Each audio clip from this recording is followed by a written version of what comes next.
I always say, with ICE and DHS, this is not our fight. Let them do their job. Because if y'all see and hear the things that these people say about America, especially Black America, the things that they say, they talk about our American kids like they are zombies. They act like they not even worth getting a job, going to school, nothing. And I keep trying to tell y'all, they never liked America. They are here to use us for our resources. And I'm glad people that look like me is not out there marching, because the way they talk about us, I saved every clip, I saved every comment, and it's thousands of them. Thousands. And I'm telling you, what they said to me was way worse than what Black or white in America had ever said to me. They even wish me unalive because of ICE when I ain't got to do with it. The way they talk about the American people is beyond me.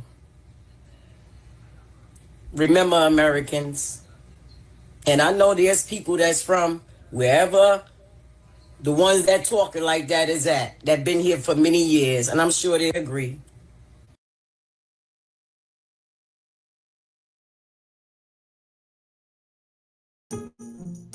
We anticipate in the next 10 to 12 years, approximately 8 to 6 million Hispanics coming into the United States and 41 million Asians.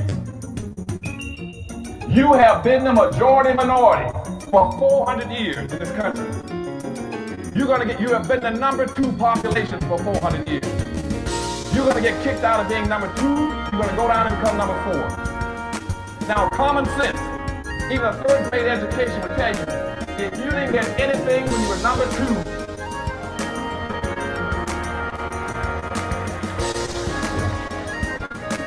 2, you all jumped ahead of me, but anyway, you can guess what you're going to get when you become number 4. President Biden, do you support reparations? Since I haven't spoken on this, got a chance. Number one, the reason we're the country we are is because of immigration. We've been able to cherry pick the best from every single continent. The people who come here have determination, resilience. They are ready to stand up and work like the devil. We have 24 out of every 100 children in our school today is Hispanic. The idea that we are going to walk away and not provide every opportunity for them is not only stupid and immoral, but it's bad for America. They are the future of America. It's the very same time that America refused to give the Negro any land.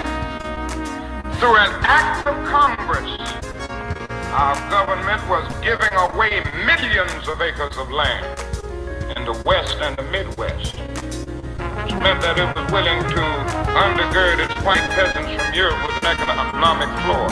But not only did they give the land, they built land-grant colleges with government money to teach them how to farm. This is what we are faced with, and this is the reality. Now, when we come to Washington, in this campaign, we are coming to get our check. We are owed $104 trillion on the very low end, plus $735 billion recurring. This number does not include the cost of about 50 Black Wall Streets that were decimated, nor compound interest from 2017 when Sean D. Rochester's book, The Black Tax, was published, nor the cost of Black life, nor the cost of living increases, nor the war on drugs, nor the current day pandemic. The number I'm working with is for slavery, Jim Crow, and accrued ongoing systemic racism, oppression, and disadvantage in the country our ancestors built with their lives. Cookie! on the West Coast. Good evening in the mountains. Good evening in the central. Good evening on the East Coast. You know exactly who it is, family. Angela Nirvana, your hostess on the Reparations perspective, bringing you those Negro Descendants of the emancipated hot topic and making the case for reparations, making the case for weaponizing our vote, socializing our suffering. How y'all doing? Welcome, cousin Omni. Hi, y'all Ira, that's her cousin. What's up, Brewski? I see you, fam. Welcome to the live. Welcome, X. Welcome, Racebook. If you want to be a part of my illustrious co-host in the chat, you're going to have to come on over to ScrewTube. That's right. Be sure to like, share, subscribe, turn on your notifications. Yes, I'm here hours later than I anticipated. I really want to come to you all at 7 a.m., but I didn't get in from working until 2 a.m., and my heart was willing, but my body said, hell no to the no, no, no. I don't know if y'all know that song, but yes, I was so wiped out. I'm tired now. Y'all probably can tell, but the show must go on. I'm trying to come to you more often, but more than likely, like I was telling you all yesterday, it will probably be in podcast format during the week if I can get over here from my day gig. But yes, the news is cycling so very, very fast that my Rolodex of things to share with you all and my perspective, of course, is just several New York City blocks long. So I don't want to belabor because the hour is late, especially for my East Coast. If you're in here, thank you so much. Thank you, Yaira. She says I'm glowing. You're so kind. But it's very, very late for my East Coast. But preferably, if you aren't able to join the live, you'll get it on the in the archives once the broadcast renders. We got a lot to talk about. Now, that young sister that I opened with is talking about what they say down here in LA. Y'all know LA is on fire. Yes, these illegals are digging their heels in and refusing to be deported. Like they always tell us, why are you resisting deportation? They want to sit up here and blame ICE for antagonizing them because ICE is doing what we voted for. ICE is doing their jobs. And now Trump has released the National Guards because given that this is LA is a sanctuary city since only recently. This is why you got to finish the demon rats. This just happened. Let me share with you, okay? LA was not a sanctuary city. LA became a formally recognized sanctuary city in when? December of 2024, after Trump was elected. That's right. In a demon-radically state of California, Karen Bass, the city council, Governor Newsom moved expeditiously to make LA a sanctuary city, okay? It says here, LA became a formally recognized sanctuary city in December 2024 when the city council officially adopted an ordinance that prohibited city resources from being used for immigration enforcement. So that's why you see the LASD Sheriff's Department and the LAPD Police Department not getting involved. This is exactly why you see it, because we've been a sanctuary state, I think, since 2018, right before they shut the country down. I'll confirm that. Yes, California officially became a sanctuary state on January 1, 2018, after the California Values Act, SB 54, was signed into law by Governor Jerry Brown on October 5th, 2017. So this is what I mean, family. When you guys vote the couch, this is what we get in control of our politics in every branch of government.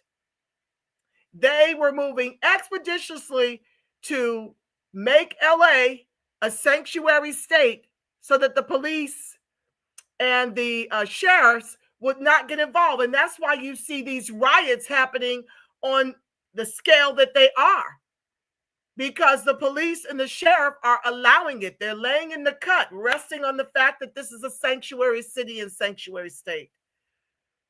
When you vote the couch, you get Crayola with 3 Ks, wanton white supremacists in control of your politics. Even if you chose not to vote for the president, you have got to show up to make sure the likes of these people who hate you, it's not just about what they say, it's what they do. Okay, let me share my screen. Yeah, so you've got folks that look like you and me, that cosplay you and me, out here doing the bidding of undermining and economically genociding the Negro.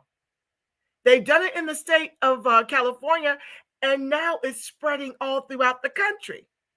I'm going to bring you an article or two about how Korea is being set up to take over Atlanta.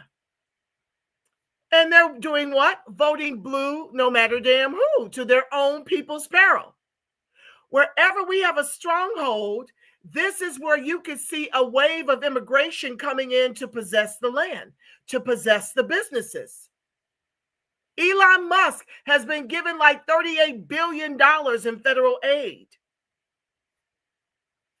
California spent hundreds of millions to set up charging stations for his EVs, while the American car companies and those American jobs that made us whole when we were growing up are going by the wayside.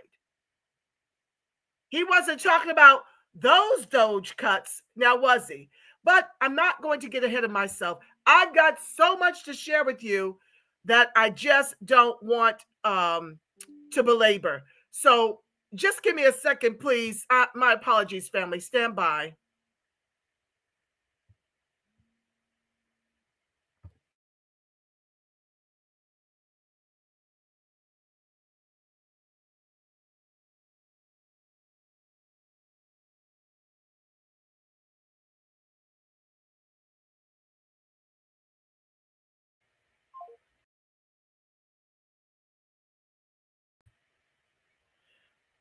Hi, y'all. Okay. So that was my buggy daughter. How do I get my picture back? Lord have mercy. Hold 1 second. Exit solo. Oh, Lord. What am I doing? Y'all, I done put this thing up here. Hold on 1 second, family. My apologies. I don't know how to get my face back. I didn't mean to do that. Oh, thank you. Lord have mercy. I am not a technical person. Forgive that. That was my buggy daughter. You know how these children are, honey. Yes, she's a young adult, but the bottom line is they always want privilege without responsibility. So I had to shut the fun down because, hey, you've got work tomorrow. You've got summer school to prepare for. It is what it is. I don't like having to, be the heavy. But if you aren't the heavy in your children's lives, you see the world out here waiting for them. So, no, your children cannot have privilege without responsibility. I thank you for bearing with me. So let's just let's get into it. We're going to get into it because I've got a lot to share on this issue of how we got to riots against federal ICE agents here in California, specifically Southern California. So we're going to chew this elephant one bite at a time. Let me share my screen. Please be sure to like, share, subscribe, turn on your notifications. Thank you so much in advance. Okay, hold on, family.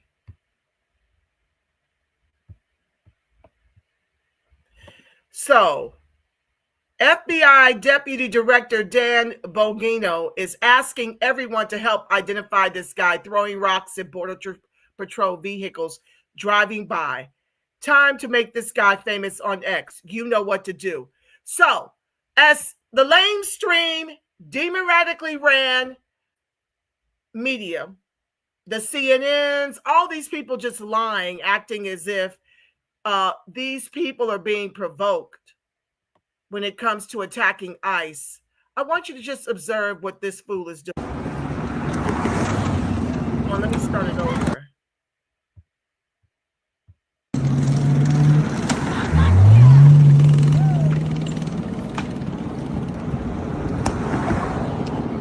He broke up the road, the cement road. He's attacking cars of the nation, trying to transport the people.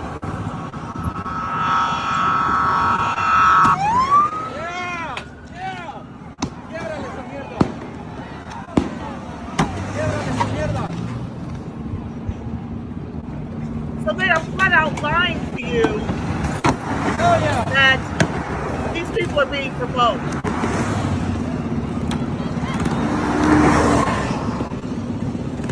Here they are from another country fighting to stay in this country. And what have I been telling y'all since forever?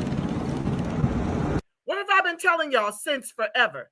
That the only kind of immigrants that they are bringing into this country are unvetted and unvaxxed. And they're not dropping them into the white communities.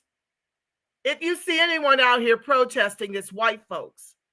Because this isn't being dropped into their communities to terrorize them and to absorb their taxes and their Social Security and their resources. It's being dropped into our communities.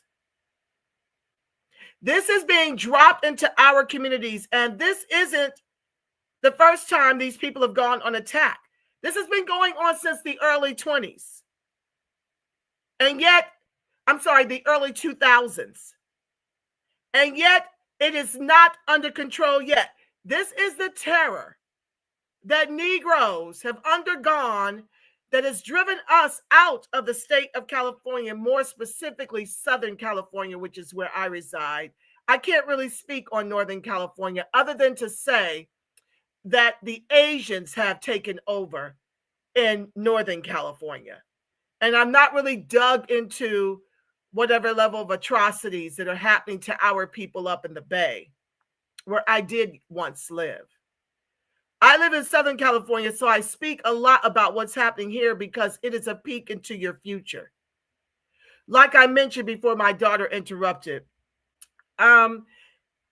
this is taking over everywhere we dominate. They will not allow us to flourish.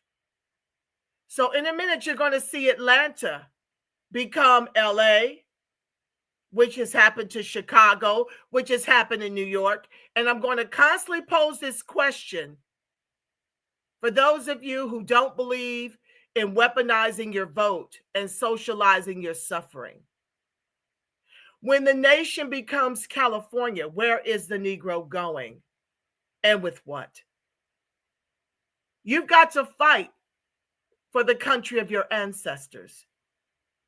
Your ancestors, our ancestors didn't endure the worst heinous chattel slave labor known to mankind for us to just decide that we're just going to check out. We're just going to sit out on the couch while this is going on. These are elected officials deciding to make sanctuary cities and states of places where we once dominated. This is urban Negro removal. There is no other country in the world that is going to do for us what this country has done with our reparations for them. Let's keep going. I'm going to make the case because that's what I'm here to do. I'm here to find my tribe that's ready to be revolutionary, that's ready to punish and protest the demon rats' intentional neglect of our collective.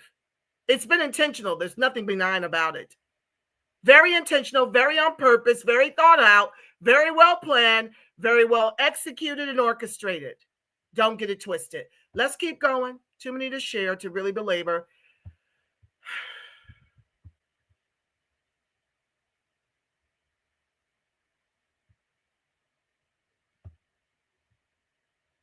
Okay.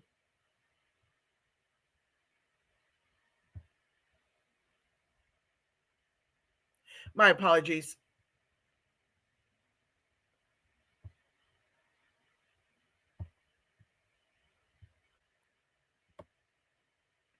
So just in, the rioters are now looting stores in LA while police are totally missing in action. Once again, they're MIA because the city council said they don't have to get involved. When the feds come, let them deal with it. That's why Trump has to send in the National Guard. The ICE agents have no support, and they've got scores of people coming at them. It's not good down here. This is day 3. And the store manager can't do anything about it, or else he will end up charged. Total lawlessness thanks to Gavin Newsom and the Demon Rats. Let's take a look. Oh, damn.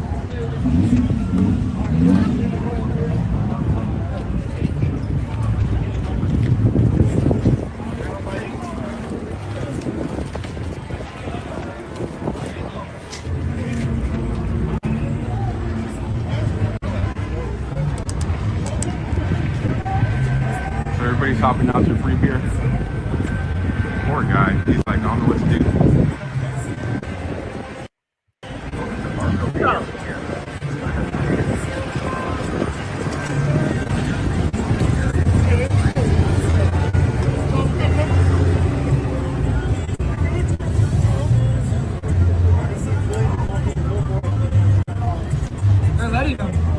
Well, what can you do? Those workers in the scrub. What's he gonna do? Say no and then don't. Oh, damn.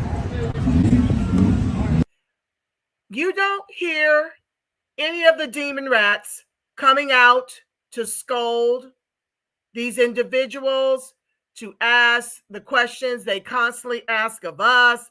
Why are you looting in your own communities? Why are you burning down your own communities? You don't hear anything from them about that. You do hear them, however, crashing out over the illegals, standing up for the illegals, because the Demon Rats' intent is to replace us and no longer need us as a swing vote. They don't want to need our vote. Why? Because of the new Negro media, like my channel, like so many of in the new Black media, as they call themselves. I call myself the new Negro media. You see us exposing the light of day about the Demon Rats. And so they know that our third eye, which is our first eye, is wide open to their chicanery. They are looking to ethnocide and economically genocide us and replace our vote. That's why you see them going harder in the paint for illegals than they are the Negro. That's why you see them spending billions of our reparations to make them more American than us. And then these very same illegal criminals will in about 3 to 5 years be earning 6 figures or more with their own businesses, living in lavish homes. And they'll be the very ones lying to you that they did so by their bootless straps. Let's keep going. Thank you for joining the live. Please be sure to like, share, subscribe, turn on your notifications. Thank you in advance. I'm going to scroll my banner. If you feel so compelled to bless the broadcast, you can do so at $TRP Cash App, $TRP scrolling in the bar below. Yes, I'm demonetized, and yes, I am shadow banned. So please share for the late birds that might be up at this hour. Thank you so much in advance. Let's keep going. I'm just going to talk it out. Talk the X-Files out.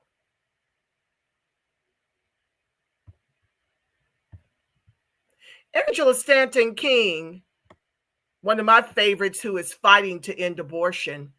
And not only fighting, she's succeeding in Atlanta, establishing homes for young mothers to get on their feet. And I couldn't be more proud of her as a comrade in this fight. California is burning. I've always asked myself, if you have the strength to come here, light fires, wave flags, and demand change, why not channel that energy into fixing your own country? Take your protest, your destruction, and your nationalism back home.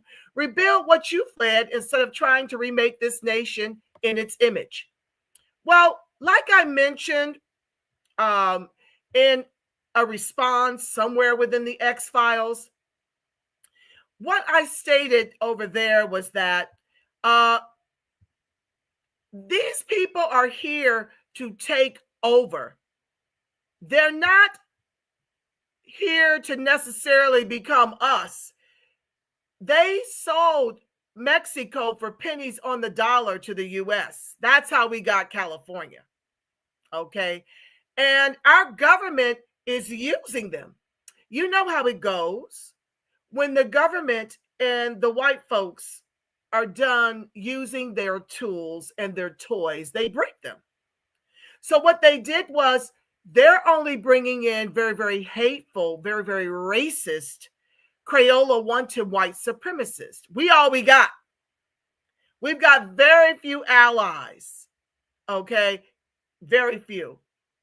The ones that hate us and want our position far outnumber us. So like I mentioned in an earlier post, that they're here to take it over, one state at a time. But they want California back. They're not really here to become a part of the indoctrination in a real way. They'll weaponize POC for benefits, marginalized community for our benefits. Like I shared with you all yesterday, a lot of what they benefit from was intended to make us whole as descendants of the emancipated. That was so short-lived that the dying out boomer generation were the first and the last to really benefit from those civil rights. This country, state by state, especially run by demon rats, is doing a full court press to make them more American than us. But their whole goal is to take this back. And our government's goal here in the state was to use them to terrorize us and to get us out of California. And they've been successful. Okay. They have been very successful. Let me share an article. Stand by. I'll get to your comments as soon as I get a window, family. I'm going to try to get my portion done within the hour. It's a lot to share, though. Okay. Stand by.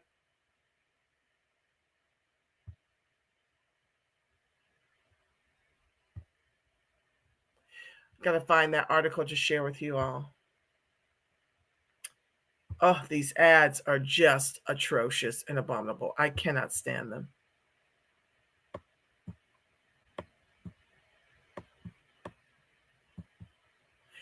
I want to share my screen.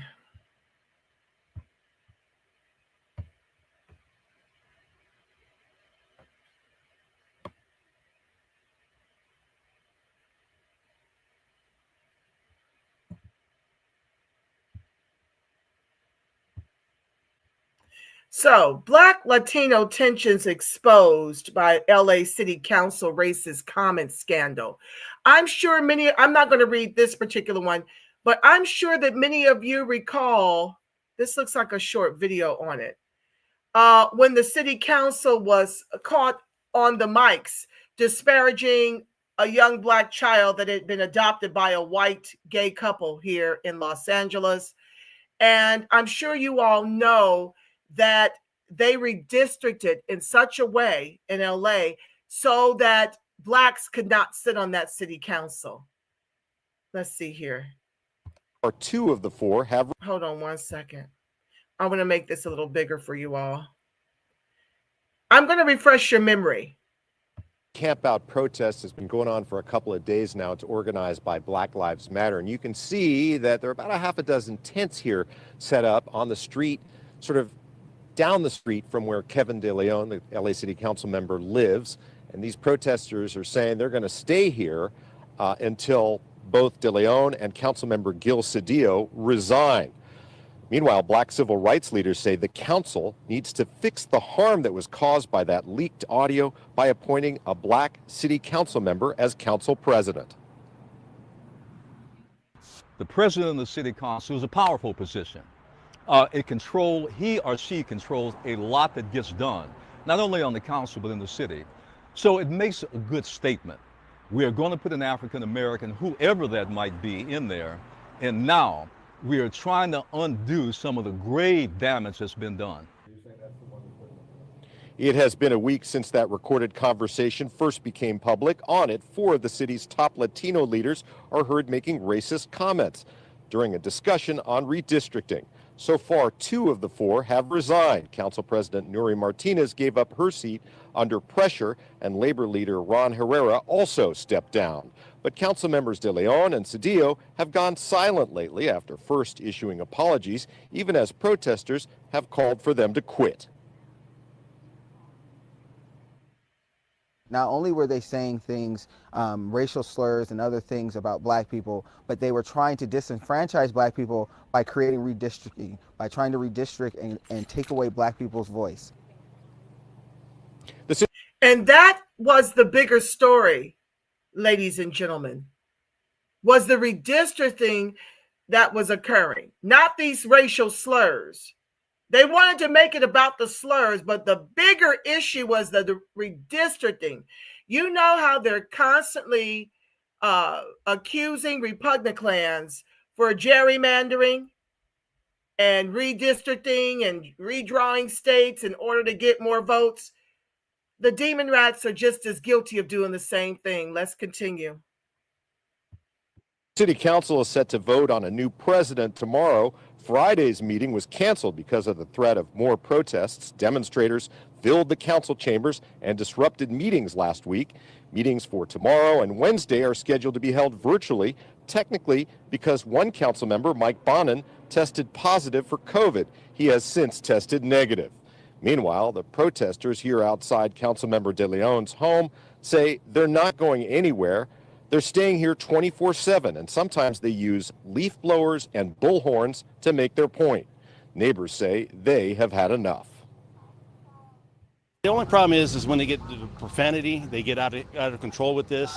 You know, this is a neighborhood with children. We don't want to hear the profanity in the neighborhood. You know, they can do what they have to do, but bring it down to a minimal. Back here live, and we believe that is a council member De Leon's home back there. We're not even sure if he's staying here or if he's gone to stay somewhere else. The protesters have parked a porta potty in front of his driveway. And in talking to some of the neighbors here this morning, they are not at all happy with this situation. They're not a part of this controversy. They don't feel like they're responsible for it. One man told me, "I hope this ends very, very soon." We'll send it back to you. So basically, what ends up happening is when these protests start to impede on white folks, then they get in the lather and want to talk about expletives, and we know how degenerate and diabolical they are. But they don't get how this impedes on us consistently until it literally drives us out of the state. And this is why it is imperative. Hold 1 second, I still hear this going.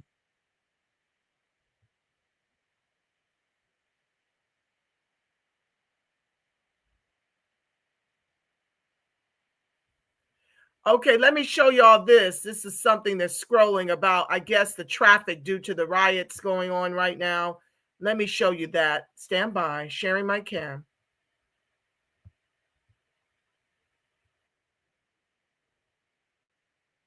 Coming up on Elmont. Good morning. We are tracking the 10 freeway here, coming up on Elmont into the El Monte area. Getting ready to take a look at that earlier SIG alert that you had been mentioning. This is the 10 West at about Peck Road. This is due to some sort of death investigation. They believe that THP is calling this some sort of auto ped, and it's taken up at least 2 lanes here. We're seeing headlights as far back as the Kellogg Hill. So expect some delays as you make your way into the El Monte area.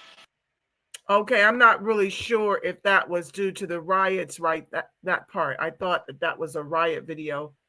It's been causing quite a bit of mayhem and destruction down here. But yes, we are simply, not just in California, but throughout the country, we're simply being taxed without representation. We need to have people running from the grassroots, running for office from the grassroots. We need to support those that are running from the grassroots when they're endorsed by those of us who are part of the contemporary grassroots reparations movement. And we need to weaponize this vote, the only commodity we've got left, because otherwise you just become ran over, redistricted, talked poorly about, talked down to, harassed, bombed, the whole 9 yards. Oh, yeah, it's coming for you. You can't even let these people get a leg up in your community. I've been sounding the alarm with places like Chicago, told them not to vote for BJ. I told them not to vote for Eric up in New York, told them not to vote for Warnock in Atlanta. But they continue to go out here and vote for their own erasure and replacement. And so I remember recently being down in Atlanta and strolling through and seeing foreigners running things. And I got into a conversation with the brother. I didn't like the LGBTQIAXYZ agenda going on down there. I didn't like the fact that I didn't see a representative number of Black folks in business, like visibly. Like the bigger businesses making the big money were the foreign businesses. And see, that's all cute and fun when you're sampling and trying new foods. But you don't get that that's how the takeover starts. With the help of Atlanta and people that look like you, selling you out, Atlanta. You're not able to get those type of business loans. Nobody's ever given us $38 billion like they gave Elon Musk. These different cultures are being paid to build businesses in our communities to starve us out. And what you've got to do is starve them out. You can't shop there. You've got to boycott. You see, when Pastor Jamal Bryant, you know, the one with no discipline, called for a boycott of Target, he and Al Sharpton impeded on the Black producers of goods and services inside the goods anyway, inside Target. They impeded on those product lines thriving at Target because it is niggardent to fight for a DEI that doesn't benefit us predominantly. Just like affirmative action, it benefits white women, LGBTQIAXYZ white men, and immigrants. And so how foolish do you look protesting Target and think you are the reason why they're losing money, which is absolutely not true. They're not losing money because the Negro dollar is walking out of there. The Negro dollar ain't worth as much as what they have y'all tricked into believing. How in the world can we be worth trillions of dollars when our median income is around 50K nationwide? You must use your critical thinking skills. It is a lie. Now, if you want to talk about consumer debt, you want to talk about folks using credit cards to survive, you want to talk about folks using credit cards and overextend themselves on lines of credit just to stay looking like they got it going on. You know, like a lot of these celebrities, you found out during the pandemic that they weren't as wealthy as they purport. But you got Jamal and Al, these crooked individuals, having Black folks boycott Target instead of calling for a boycott in our communities of these Asian and Indian and Hispanic owned and operated businesses that disproportionately outweigh the number of businesses we own and operate. And then when we own and operate them, now they're talking about noise ordinances. Remember the turkey leg hut? Yeah, the turkey leg hut got into big financial trouble. That aside, I don't know how much in business loans they were able to procure or what they had to do to get the turkey leg hut going. But that was down in Texas. It's out of business now because of mismanagement of funds and a divorce. But the bottom line is they started complaining about the turkey leg hut. It was making a fortune. So here folks come complaining about the smoke that emitted from there when they were smoking the turkey legs, I suppose, or the noise or the traffic. This is how gentrification erases and replaces Negroes, with the help of our government, with the help of people that look like you and me, and those that cosplay us, to give them position in our communities so that we can always have an oppressor, an overseer, folks that are always going to profit, because within a 5 to 10 mile radius, that's all you've got to defer to. But that's the boycott they should have called for. The reason why Target was really losing money was because once the demon rats were replaced by the repugnant clans, they pivoted from LGBTQIAXYZ gear all up and through the Target to America First gear.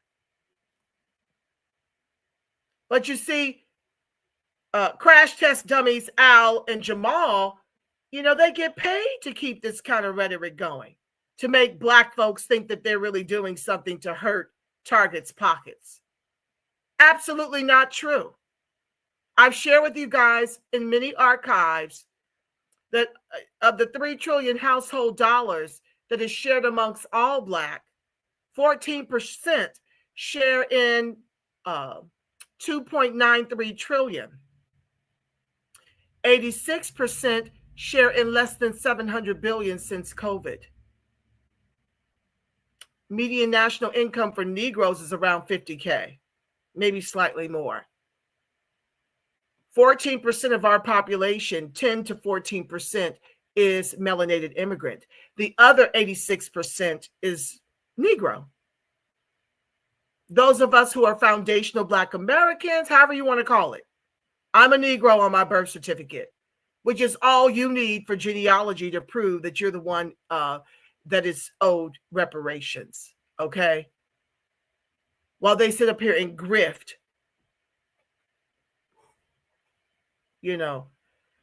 Let me keep going. I'm getting sidetracked a little bit. I want to get back on task because I got too much to share to belabor. Sharing my screen again. I want to get to that article about how they've been bombing us since the early 2000s, honey. So this article here, Latino gang members admit to firebombing Black families in Boyle Heights housing development. Now, this article is April 5th, 2018, but this has been going on since the early 2000s. Let's get into it. Members of a Latino street gang have admitted to carrying out a racially motivated firebombing attack on Black families in a Los Angeles housing project, prosecutors announced Thursday. 3 men belonging to the Big Hazard gang will plead guilty to federal hate crimes stemming from the 2014 attack, according to written plea agreements. In exchange for the confessions, prosecutors for U.S. Attorney Nicola T. Hanna agreed to seek some leniency for the men when they are sentenced. You hear that? They get leniency. They get leniency.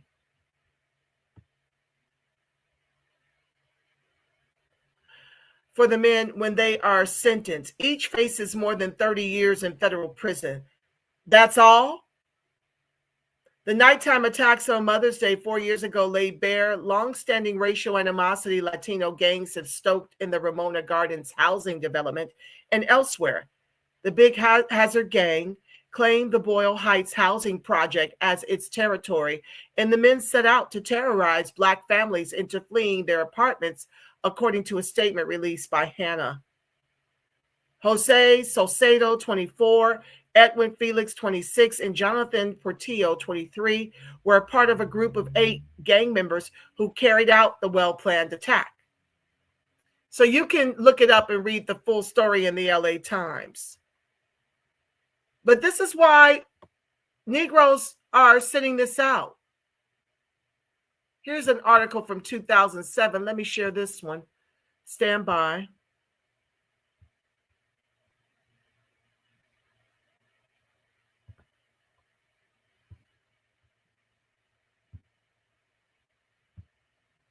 Latino gang members in Southern California are terrorizing and killing blacks. January 16, 2007. Acting on orders from the Mexican mafia, Latino gang members in Southern California are terrorizing and killing blacks. Let me remind you, this is a demon radically ran city and state. You know, the one that Negroes have been voting for 60 years and are bottom caste in every metric of society, with few exceptions. Ascending the steep steps that led from the street to the scene of her son's murder, 47-year-old Luisa Prudhomme is charged by a Doberman pincher. Prudhomme reaches over a gate and gives a guard dog a rough pat on the head. Sam doesn't seem to remember me, she says. What Prudhomme will never forget is that just past the snarling Doberman is the apartment on a hill where 6 years ago her 21-year-old son Anthony was shot in the face with a .25 caliber semi-automatic while lying on a futon she had purchased for him from IKEA. He died wearing a shirt that read, "Keep the Peace." Anthony Prudhomme was slain by members of the Avenues, a Latino street gang, but he was not a rival gang member or a police informant or a drug dealer. The Avenues did not target him for the content of his character or even the contents of his apartment. They targeted him for the color of his skin. Prudhomme was murdered because he identified himself as black. He was, in fact, mixed race in a neighborhood occupied by one of the many Latino street gangs in LA County. Incredibly, even though these gangs are fundamentally criminal enterprises interested mainly in money, gang experts inside and outside the government say that they are now engaged in a campaign of ethnic cleansing, racial terror that is directed solely at African Americans. The way I hear these knuckleheads tell it, they don't want their neighborhoods infested with blacks. Now, me speaking, they're claiming the neighborhoods that were once ours before they were allowed to firebomb us out, to murder us. And the problem still persists. I will read that momentarily. Let me see if I can do it real quick right now.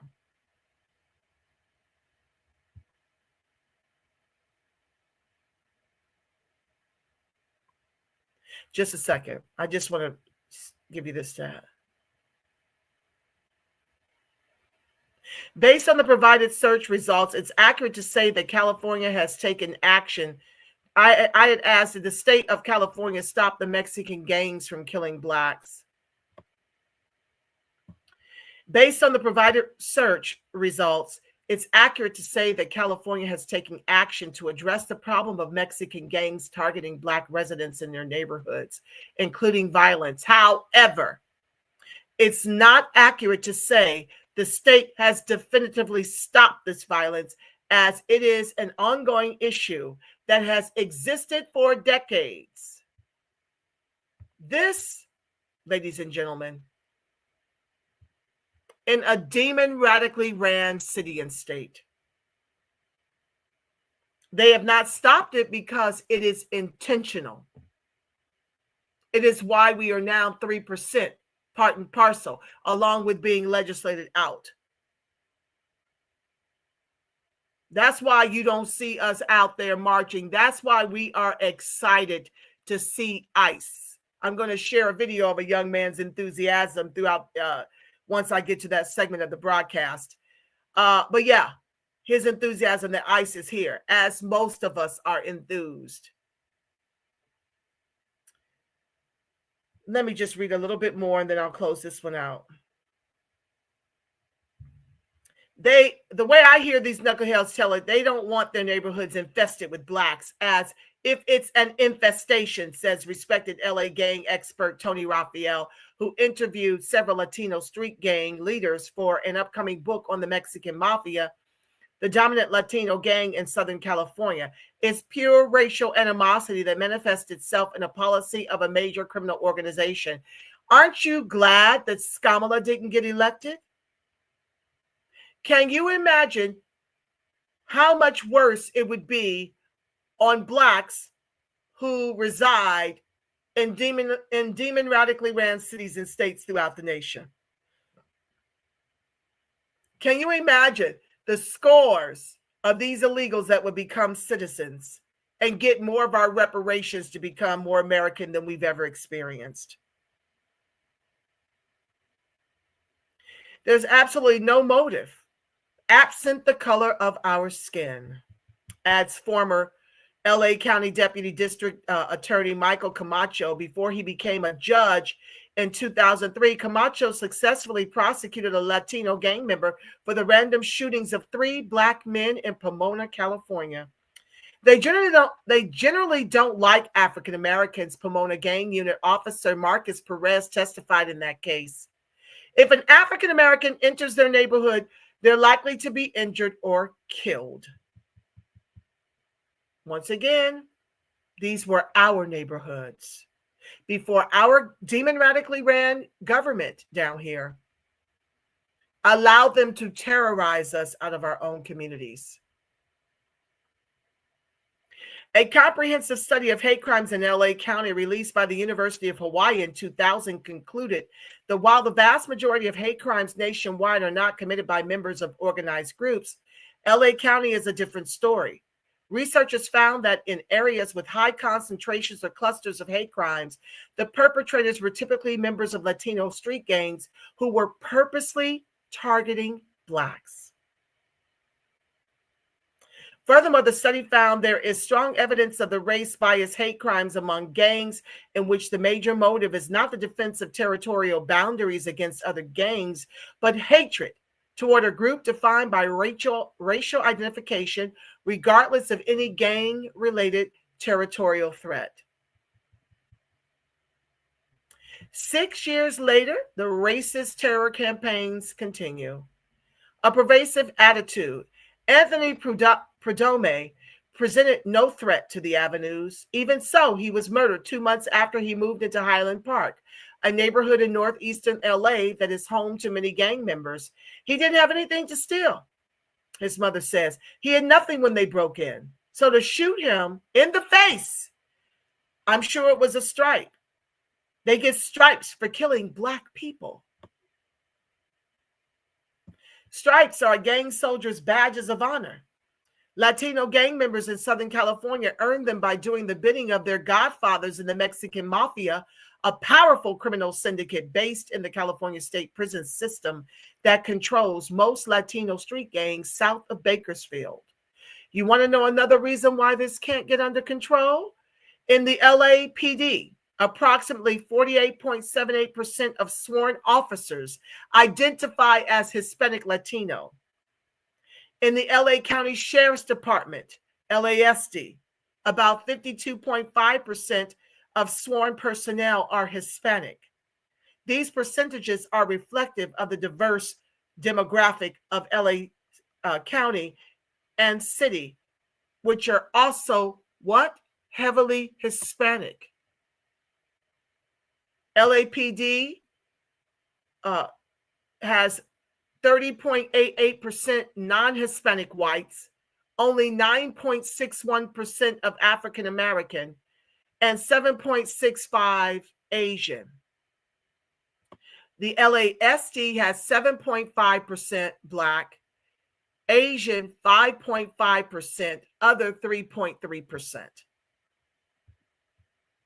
So when you've got immigrants running your poli tricks, the sheriff's department, the police department, is it no wonder why it hasn't stopped?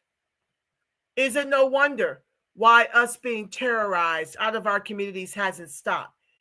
Is it no wonder why we're being gentrified out, now replaced with illegals and immigrants alike here in California where we love? And it's futile moving because it's coming to y'all. It's already there. And y'all are lapping it up until it turns on you to replace you, and then sit up here and claim we don't want any blacks in our neighborhoods. I'm going to stop sharing that because I've got too much more to go. Stand by, family. Let me close that out. This is what happens when you don't weaponize your vote and socialize your suffering.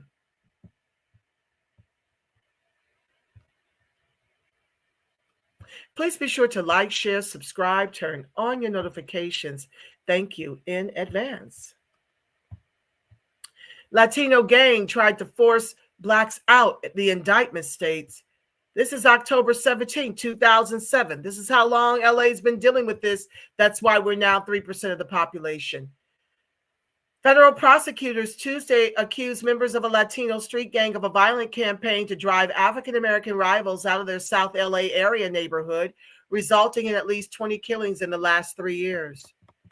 Capping an undercover investigation. This is like the beginning stages of it.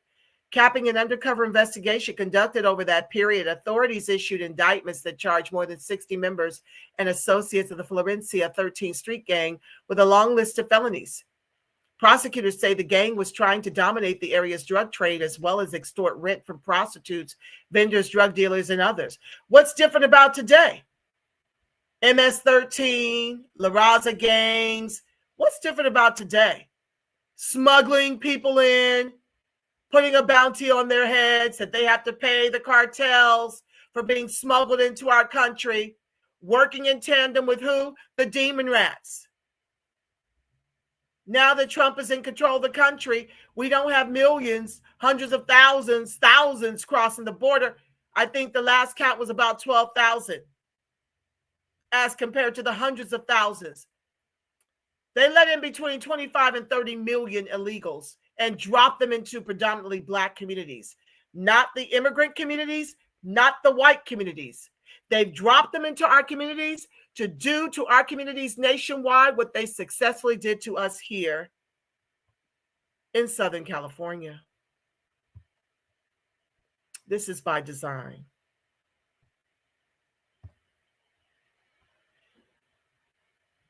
Hold on one second, family. I'm trying to close some things out so I can move more expeditiously through my X files and the things I want to share with you. Thank you for joining the live. I see you, Bruce. I see you, DJ. I'll be over momentarily. Let me just get through what I got to say about it.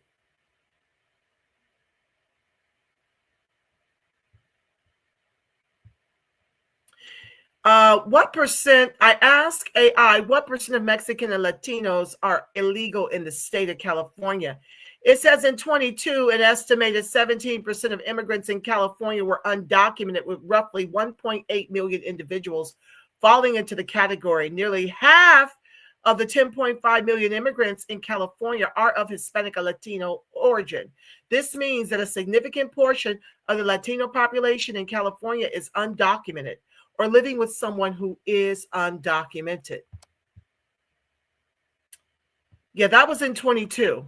It's significantly higher than that. I don't know why they didn't give me what it is present day, but you get the point. And as California goes, the nation is going. If you all don't grow the backbone of the Chicago teams out there, the Negroes there are fighting back. They're not taking it laying down, and I'm extremely proud of them. We lost the battle out here. We lost it. It's done. Hold on one second.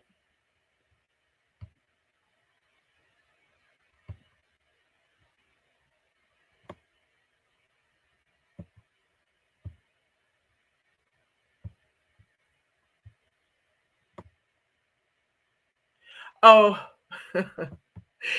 let's just take this little commercial break. This is Miss T. She says, wait a minute. Black Americans have no culture, right? Baby, we are the culture for the entire world. Don't y'all ever question our influence. To the day I die, love us, the Negroes. Listen to this all white choir, y'all.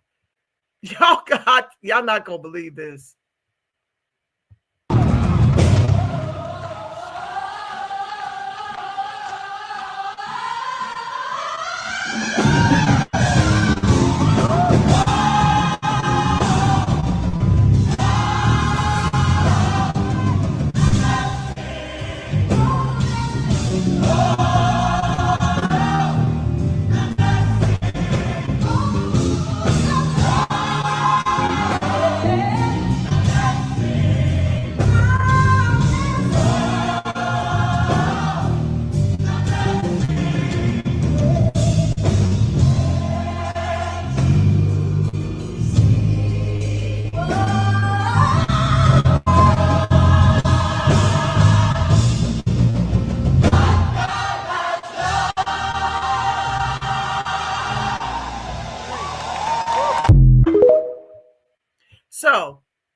Don't you ever let nobody tell you that we are cultureless.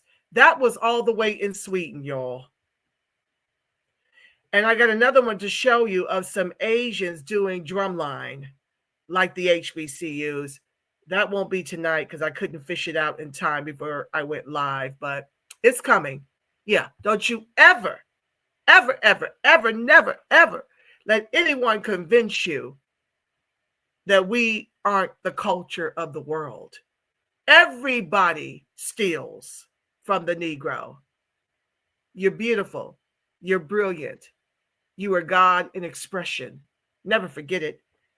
Anyway, I just had to show y'all that. To take a little bit of the reprieve from the heavy, okay? Just to take a break, y'all, because it's exhausting. Let me share this idiot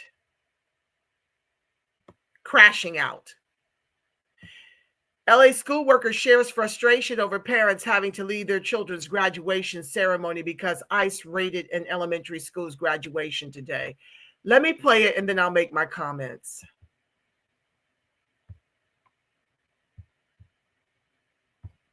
I can't handle this, y'all. This is crazy, yo. I didn't think this was about to affect me like this.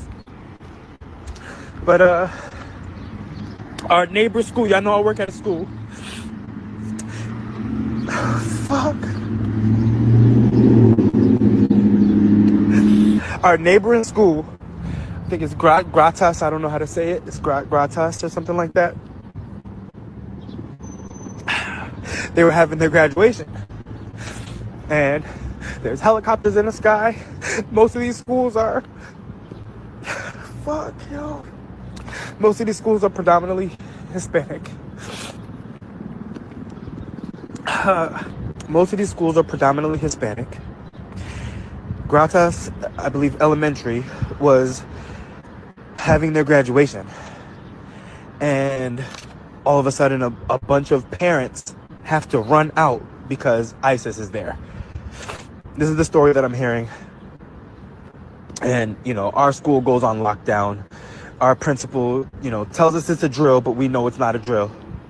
And, you know, I had to come outside. It's my break. We kind of got like off of a soft lockdown.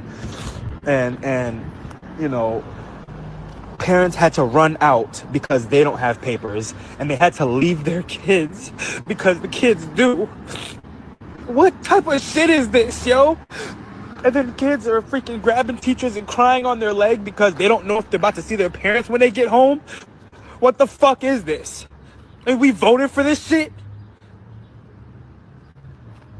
15 people just got picked up on Wilshire at the Home Depot. On Wilshire. Yo. Man, oh my God. This is not right. This is not right, yo. So, of course, I had to respond and share about how it's not right that they firebombed us out of our communities, how it's not right that they terrorize us, that they murder unarmed Black men, women, and children, mercilessly beat unarmed Black men, women, and children. I mean, of all the things that are not right, I don't see any of these lames crying about the war on drugs and its impact on our communities, the war on poverty. I don't see them crying when our children are separated from their parents, forced into the foster care systems, not giving enough resources for them to be fed and to be provided for. Then he's not crying over the fact that mass and illegal immigration drives down wages. He's not crying over the fact that we bolster the highest rates of unemployment, underemployment, evictions, and homelessness. No tears for that. And this is what I'm talking about, these libtards down here. I don't know what nationality he is, but I do know far too many Negroes are crashing out over the same issue. I literally had to hang up on my sister today because she's crashing out and wants to curse Trump and call him every manner of name while never acknowledging the racists that Joe Crow and Skamala are. Won't even discuss how Skamala used to imprison truant children who had doctor's excuses. She would arrest the mothers of these truant children. Had a whole lawsuit behind it. She laughed about it. I'm sure you guys have seen it. I don't have the time to pull it up given the hour.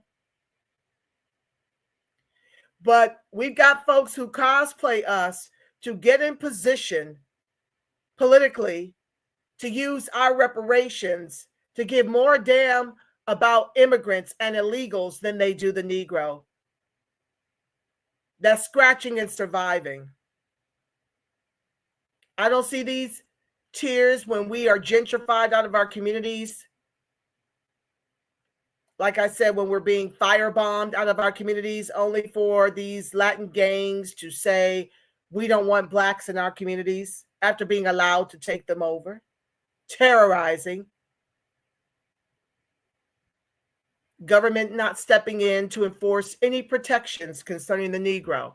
But he's got all these tears for the fact that these illegals, who, oh, by the way, as Skamala was pushing abortion on the Negro to get elected, when she knew that that was not even remotely one of our demands, you're allowing illegals to birth U.S. citizens with whose 14A? The Negro's 14A. So do you think I give a damn? Trump said he can deport the whole family. I am so over seeing all of these videos of folks crashing out as their wives and their husbands are separated. All of y'all can go. Pack up your children, your American children that were born vis-a-vis our 14A. Pack up whoever is American, and all of y'all go. But you're damned if you do, damned if you don't. When they recently did that with an illegal woman who had 3 American babies on American soil under our 14A, the demon radically owned lamestream media screamed on them for deporting American children. But if they separated the mother from the children, they'd have an issue with that. There's no winning with them. That's why we must defeat them. You see them now falling on their swords, everyone abandoning the Demon Rat Party, writing books to profit. Corinne Jean-Pierre and Fake Tapper. Yeah. All this time hiding, or thought they were hiding. They weren't hiding it from us. We could clearly see on the campaign trail in 2020, 2019, that he wasn't fit to lead this country. You could see signs of his dementia then, or whatever the hell is wrong with him. But they all were in on it to lie, propagandize, and deceive the people. I still believe they stole that election. Nobody can tell me otherwise, because I've seen them steal 2 primaries. I know what the demon rats are capable of. I've shared with you all that when Bernie Sanders was running in 2016, that I was working that campaign.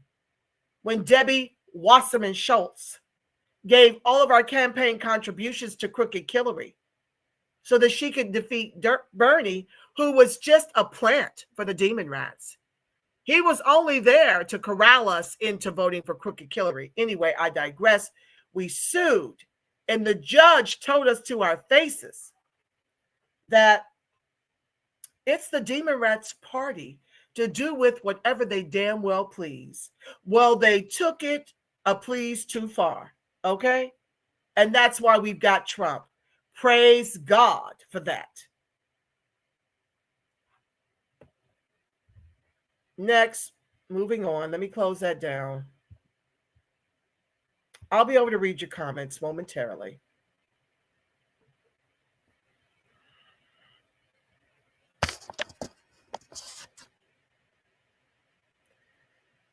Ooh, child, the ghetto.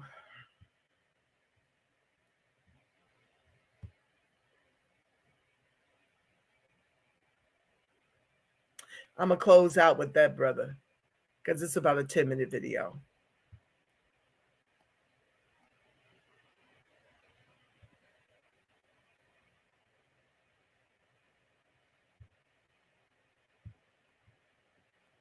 Please be sure to like, share, subscribe, turn on your notifications. Sabby Sab says, what the hell did Bakari just say? Calling slavery immigration is dangerous. There's a huge difference between stealing people from their home and forcing them to do unpaid labor versus people who came here on their own and received paid labor. Okay, so she's talking about it as well, but I want to get into this. Make your vision of America.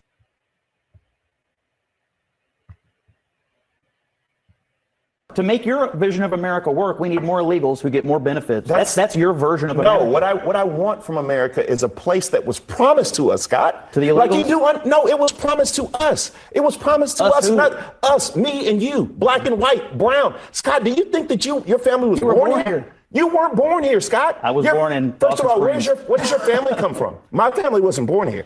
My family was actually from Sierra Leone. You're making a passionate argument for a country built on unfettered illegal immigration, and that is not anywhere near a politically popular position. Our country is built on immigration, period. What kind?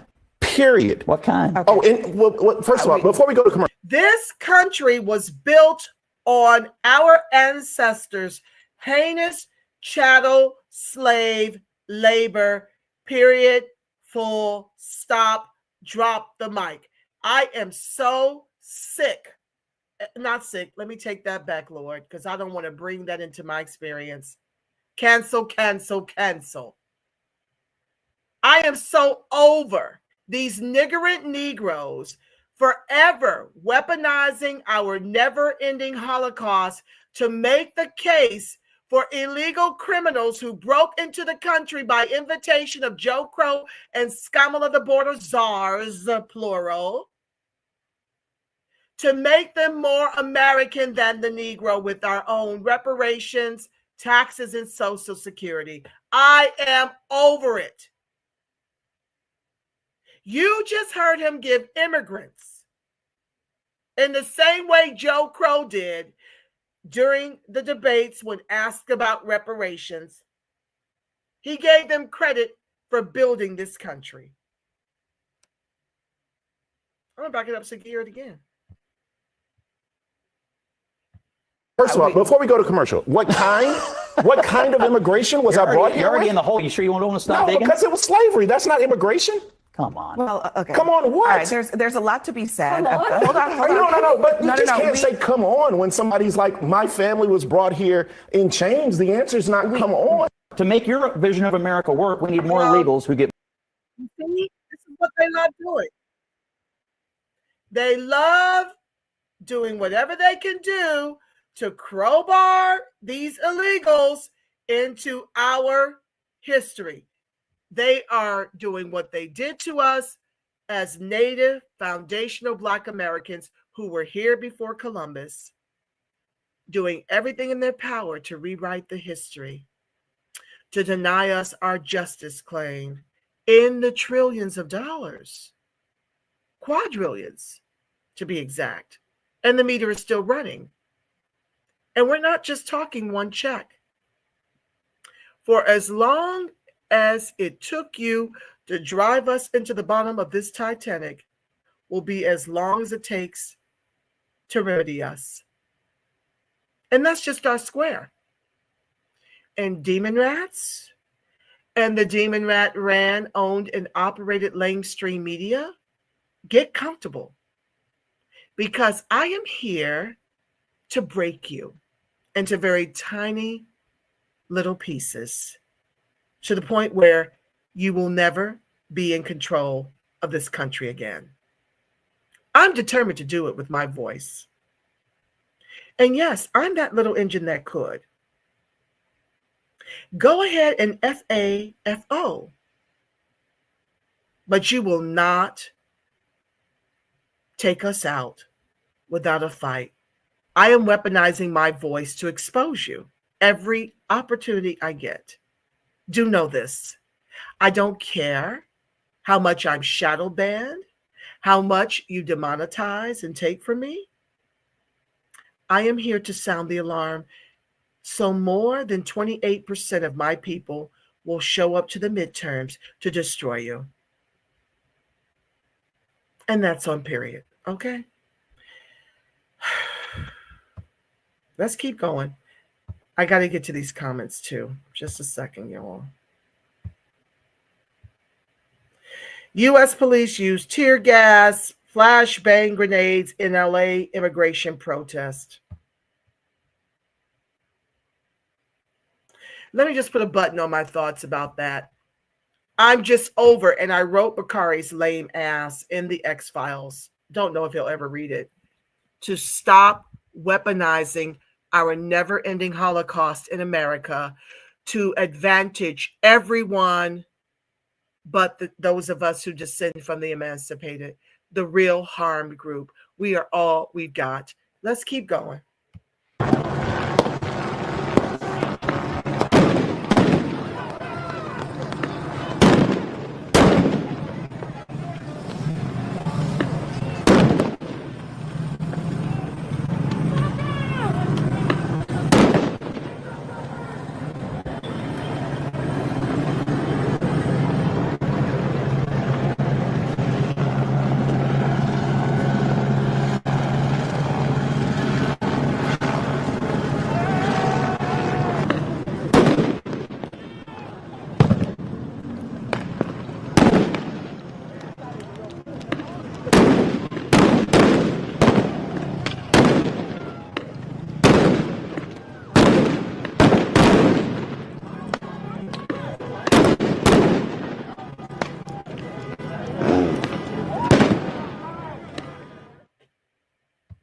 This is what Joe Crow and Scarborough have allowed into the country.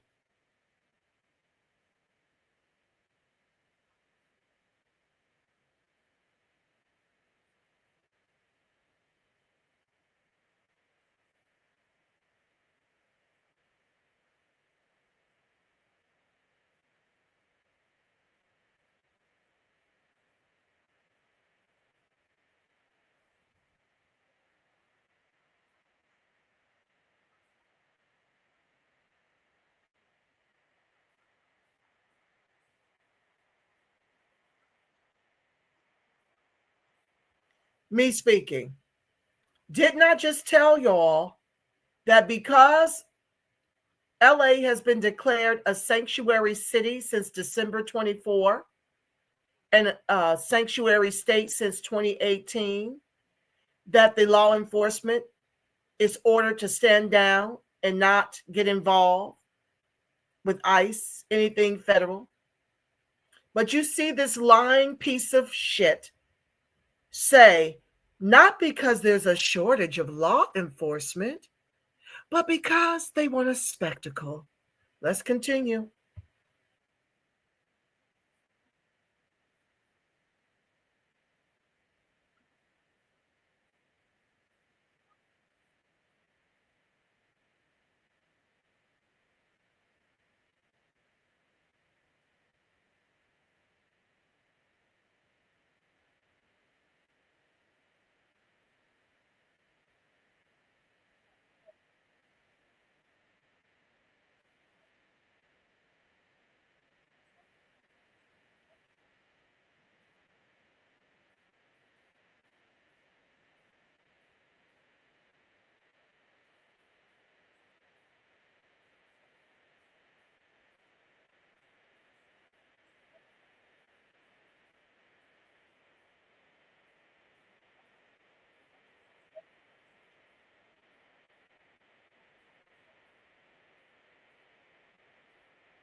See, what Skamala was hoping for was to get elected so that she could make them citizens and replace our vote. Compton is where we used to dominate. Compton is where we used to dominate. No more. You'd be hard-pressed to find Negro young adults working in banking, working in retail, working in the restaurants in Carson, Compton area. I'm going to stop that because it's a little lengthy, but you can look up the CBS News to listen to more of that. Let's keep going. This is what happens when you don't get involved politically. A total takeover. You will be forced out. And where are you going? And with what?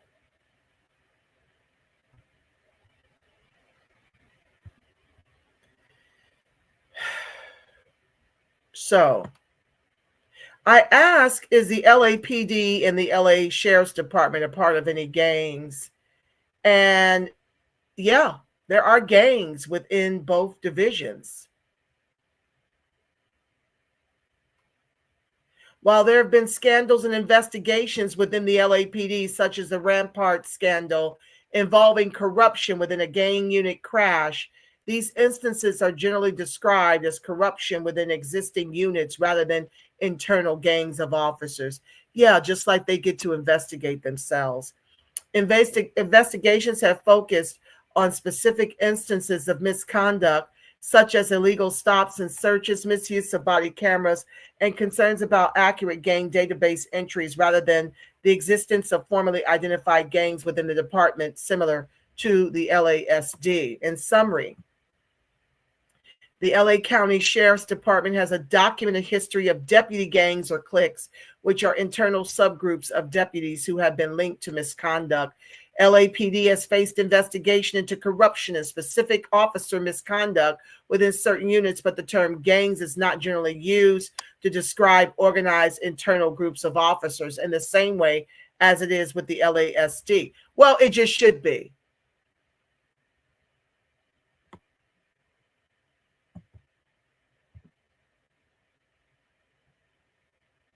It just should be. Because they are gangs. They're thugs. So deputy gangs are cancer within the LA County Sheriff's Department. Scathing report states, 70-page report by the Civilian Oversight Commission Special Counsel accused the department of harboring secretive groups that must be immediately excised. I'll just read a little. The embattled LA County Sheriff's Department is under fire once again, this time in a scathing 70-page report by a special counsel tasked with investigating secretive groups or deputy gangs that have operated within the agency for decades. The report by the Civilian Oversight Commission condemned the groups whose members engage in egregious conduct like using excessive force and threatening colleagues as a cancer that must be banned immediately. It also accused the union that represents the sheriff's deputies of failing to stop the gangs and protecting alleged members.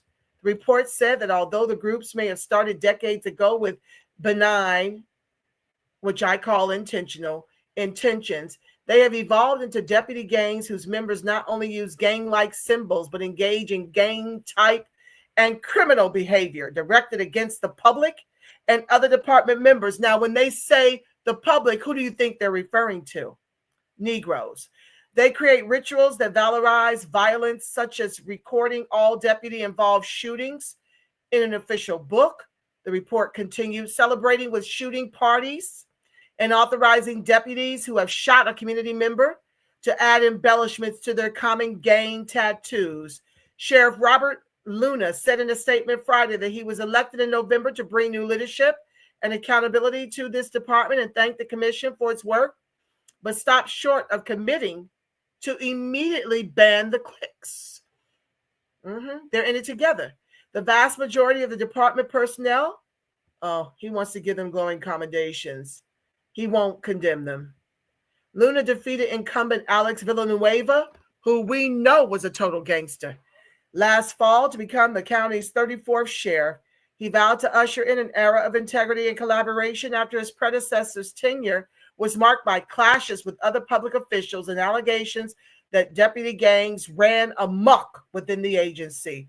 Much like street gangs, the deputy gang members identified themselves by code names, such as the Banditos, Executioners, Regulators, Spartans, Reapers, Wayside Whiteys, and 3,000 Boys. According to the report, members often sport matching tattoos and use language and gestures associated with street gangs. The Association for LA Deputy Sheriffs, the union that represents more than 8,000 deputies, said in a statement that it has always been a willing partner to assist the department to improve its performance. Blah, blah, blah. Liars. Let's jump down. Yeah, the union doesn't condone it, but it's been persisting for how long, ladies and gentlemen? Decades. This is what happens when you allow this to take over. Let's keep going.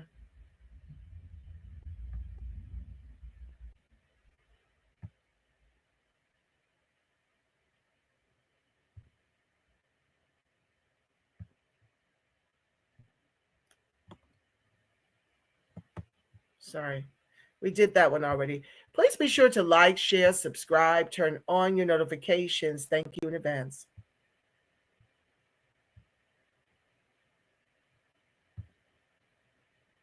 So I asked a question. Can Donald Trump end sanctuary cities and sanctuary states? The president cannot unilaterally end sanctuary cities and states. Legal protections under the 10th Amendment of the U.S. Constitution. So if you wanted to end, you're going to have to leave. However, the president can take actions that may affect sanctuary cities and states. President Trump has executive orders. President Trump has issued executive orders targeting sanctuary jurisdictions, including directing the withholding of federal funding. Legal challenges. These EOs have been challenged in court, with some being temporarily blocked. Focus on enforcement. The Trump administration has emphasized increasing cooperation between federal and local authorities to enforce immigration laws.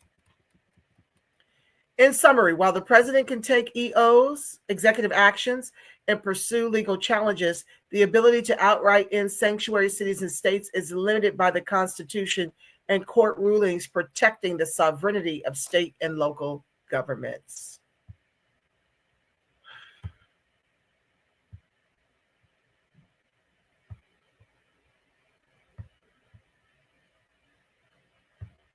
I asked AI about ending birthright citizenship, for illegals. I think that was the question. What will happen if birthright citizenship ends for immigrants? Ending birthright citizenship in the U.S. would likely lead to significant social, economic, and legal consequences, such as increased undocumented population, creation of a multi-generational underclass, like what they've made us, administrative cost and confusion, economic impact, health and social consequences. Arguments for and against ending birthright citizenship. Arguments in favor. Proponents argue that ending birthright citizenship would deter illegal immigration and birth tourism. Some also believe it would help resolve chain migration concerns within the DACA population. Arguments against. The majority of legal scholars maintain that the 14th Amendment explicitly grants citizenship based on birth in the U.S. Lies.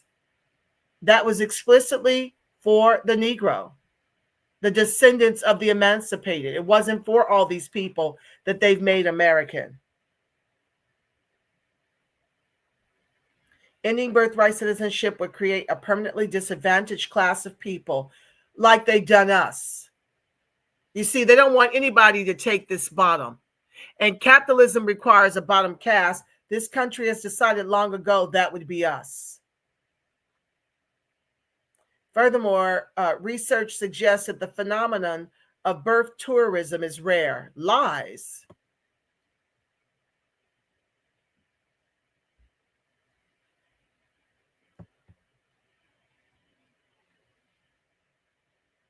The judicial challenges. Constitutional challenge. Many legal experts argue that ending birthright citizenship would require a constitutional amendment, which would be difficult to achieve. A constitutional amendment needs 2/3 vote in both the House and Senate and approval by 3/4 of the states. Now, see, I don't want it upended. I just want for immigrants not to be able to use it to birth citizens while we're being force-fed abortion. Judicial challenges. Courts have consistently interpreted the 14th Amendment to grant automatic citizenship to anyone born in the U.S. with limited exceptions. Efforts to end birthright citizenship via executive action have been challenged in court and blocked by the judges.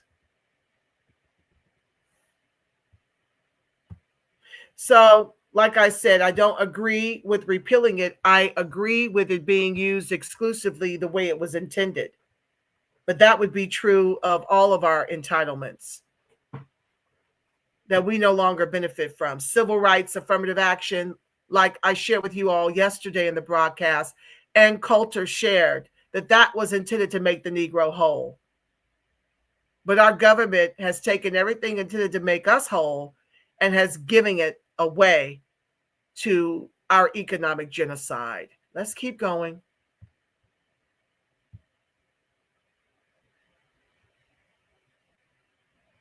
These demon rats are hypocrites. This is Chuck Schumer in 96, stating the number one reason people come to the U.S. illegally is to defraud systems like Social Security, and I want it to stop. I've shared with you other hypocritical things from Barack Obama, who was against illegal immigration, Crooked Hillary, and her husband Bill, who were against illegal immigration, Elizabeth Warren. But like I said, when they decided that they need to replace our vote, they're all in and now fighting and wailing and gnashing their teeth and crashing out over illegals because its intent is to do two things: economically genocide us and to replace our vote. Let's listen to the hypocrite here, Chuck Schumer. Thank the gentleman. Salute him. Hold for his on one work second. Thank the gentleman. It's hard to hear. The volume's all the way up.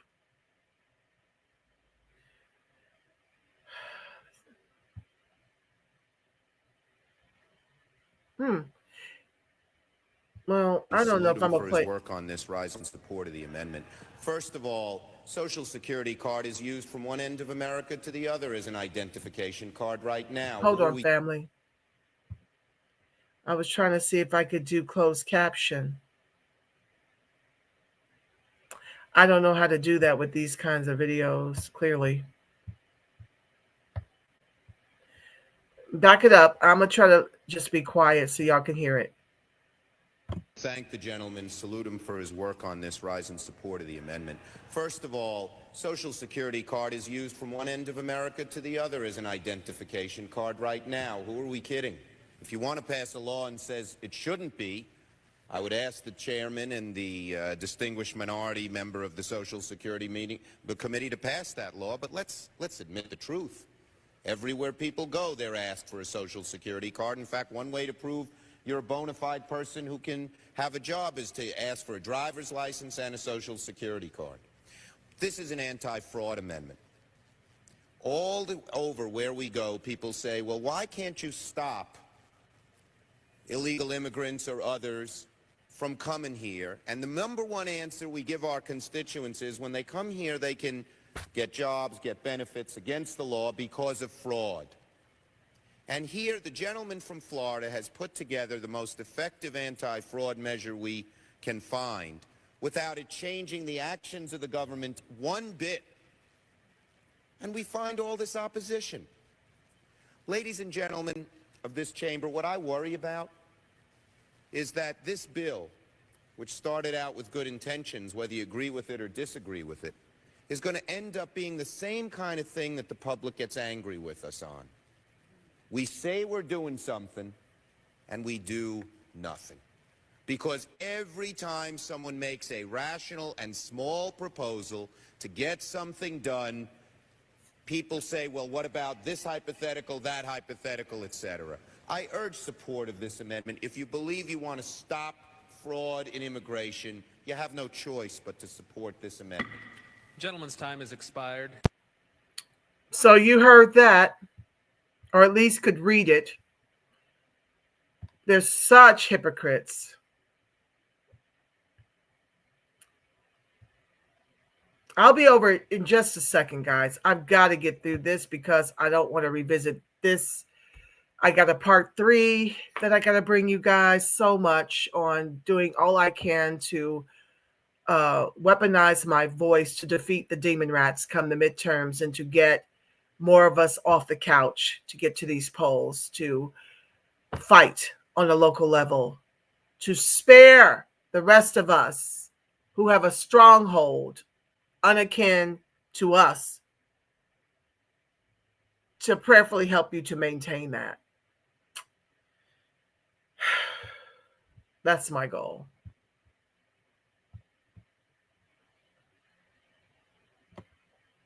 Watch the National Guard has come out swinging in LA. Looks like they mean business too. Let's watch this real quick. Oh my God, what's happening here? They were all like going towards this. Hold on. So this looks like this is a separate situation or separate location. And look at this. Look at this. Look, they're shaking. Look. See what I'm saying? Look, oh my goodness. Look at this. Yo, they're coming out crazy. This is live. Whoa, look at this. Oh, they just dispersed the crowd quickly. Whoa, look at this. This is crazy. Oh my goodness. I saw this pop up on another feed. And I'm like, oh my God, what's happening here? They were all like going towards this garage. And look, holy smokes. I'm going to try to get this actual location. So this looks like this is a separate situation or separate location. And look at this. Look at this. Look, they're shaking. Look.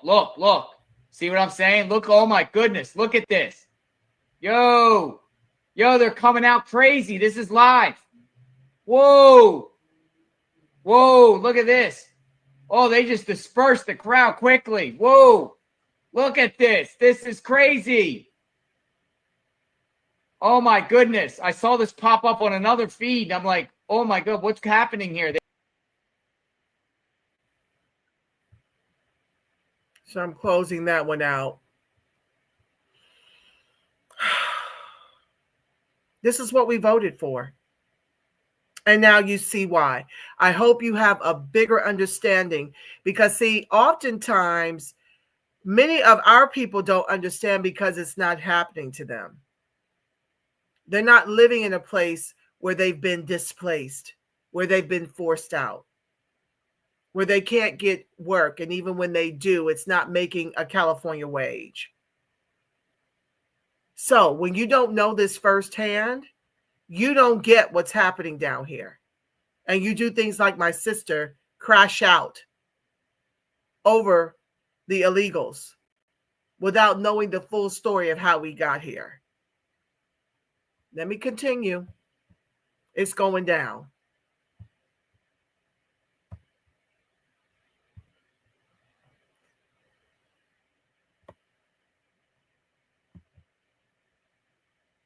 Guys, they're being ran over. Hold on 1 second. If you literally cannot have empathy for someone, I don't know what to tell you. You're an evil ass human being, and you need help and you need God. God. On, guys. I want to start it from the top. Us all because of the color of our skin. Now, all because we have culture, we brought it here, and we are who we are, and we love it here, and we help people here. That's what we're known for. We help people, and yet we're getting terrorized. We're going through this. Our families are our babies are literally being ripped from our hands. If someone could please tell me if there's something we can do if there's something we could do to help our people, please just imagine yourself in our situation.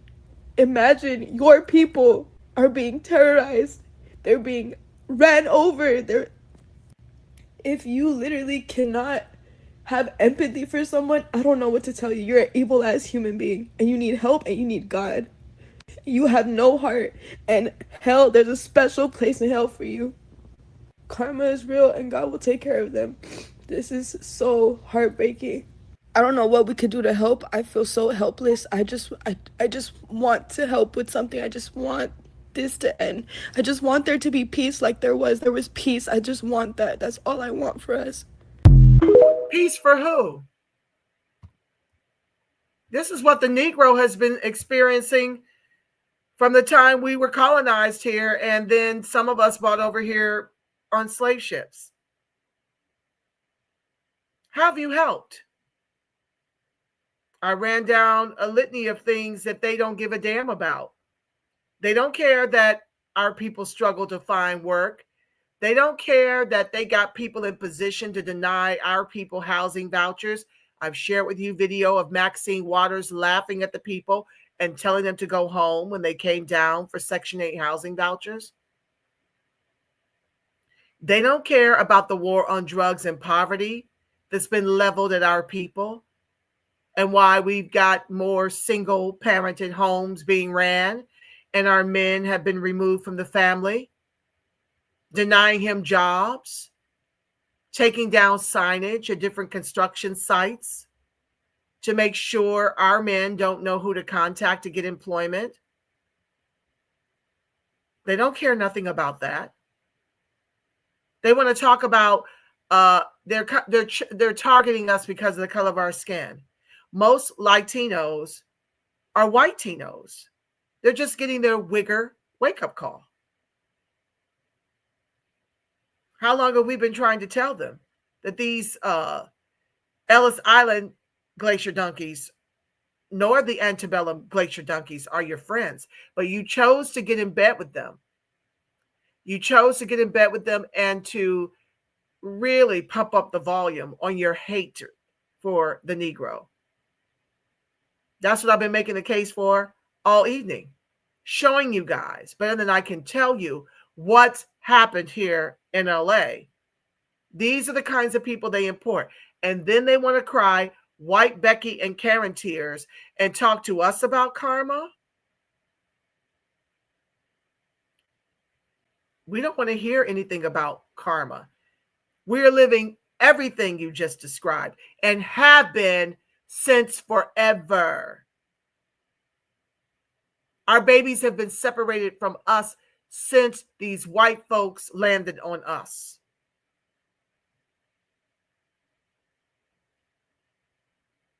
You're crying now that it's happening to you. But you've never cried that it's happened to us. As a matter of fact, you've participated, due in large part. There have been some exceptions. I'm not going to charge everyone. There are some allies sprinkled amongst many of the groups. But I'm here to tell you, these groups are piling on. This is why I call it Crayola with 3 Ks, wanton white supremacy. Okay? Let's keep going. I got to finish my slides. Thank you guys for hanging in there. Please be sure to like, share, subscribe, turn on your notifications. Thank you in advance. And if you can't stick around until I've exhausted the subject, just you guys can pick it up where you leave off tomorrow. Okay? I know it's late, but this is the only time I can come live. Okay, so this is happening now. Police on the 101 freeway are using tear gas on protesters on the overpass that are launching fireworks, glass bottles, and other items at them. Multiple people injured as they tried to escape the tear gas from hitting them. Well, this is what I'm talking about. They're claiming that they're not provoking ICE, but they are.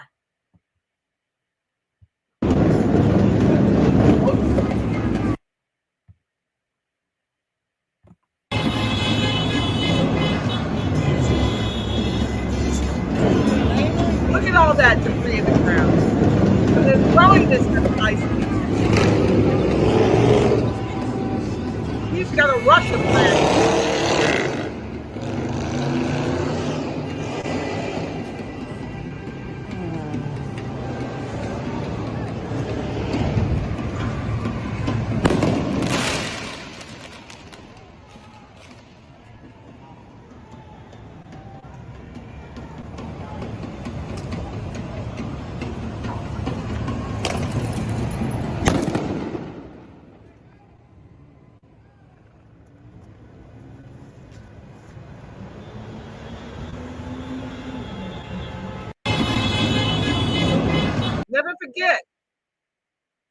Joe Crow and Skamala welcomed this filth into the country. Many of whom have been hiding in this country for over 20 years or more and haven't gotten their papers together. Because why? When they're given everything. I got to find that laundry list of things that they are given. I'm going to see if I can do a quick AI search. Hold on. Give me a second, guys. Please be sure to like, share, subscribe, turn on your notification. What? List the programs that help illegals in Southern California.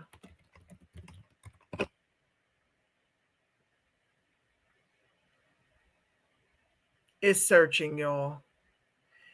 While some publicly funded programs have restrictions on who is eligible based on immigration status, Southern California offers resources and services available to individuals regardless of their status. That is an absolute and complete lie. The things they set aside for the illegals and for immigrants, the Negroes don't qualify for.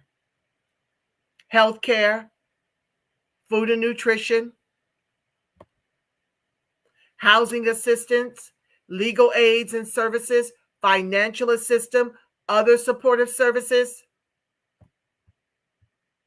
They get mental health services, general support, in-state tuition, financial aid at California public colleges and universities, disaster relief assistance for immigrants called DRE funds, provides one-time cash payments to undocumented individuals not eligible for other disaster assistance, mental health services, and general support. Referral services are also available. Yeah, they don't let us have this kind of stuff. They have job fairs for them, the whole 9 yards. They make Spanish. They pay you more if you speak Spanish. They make Spanish mandatory in terms of just to get an interview. And when you show up speaking Spanish as fluently as Pedro, you simply do not have the complexion for hire. Let's keep going.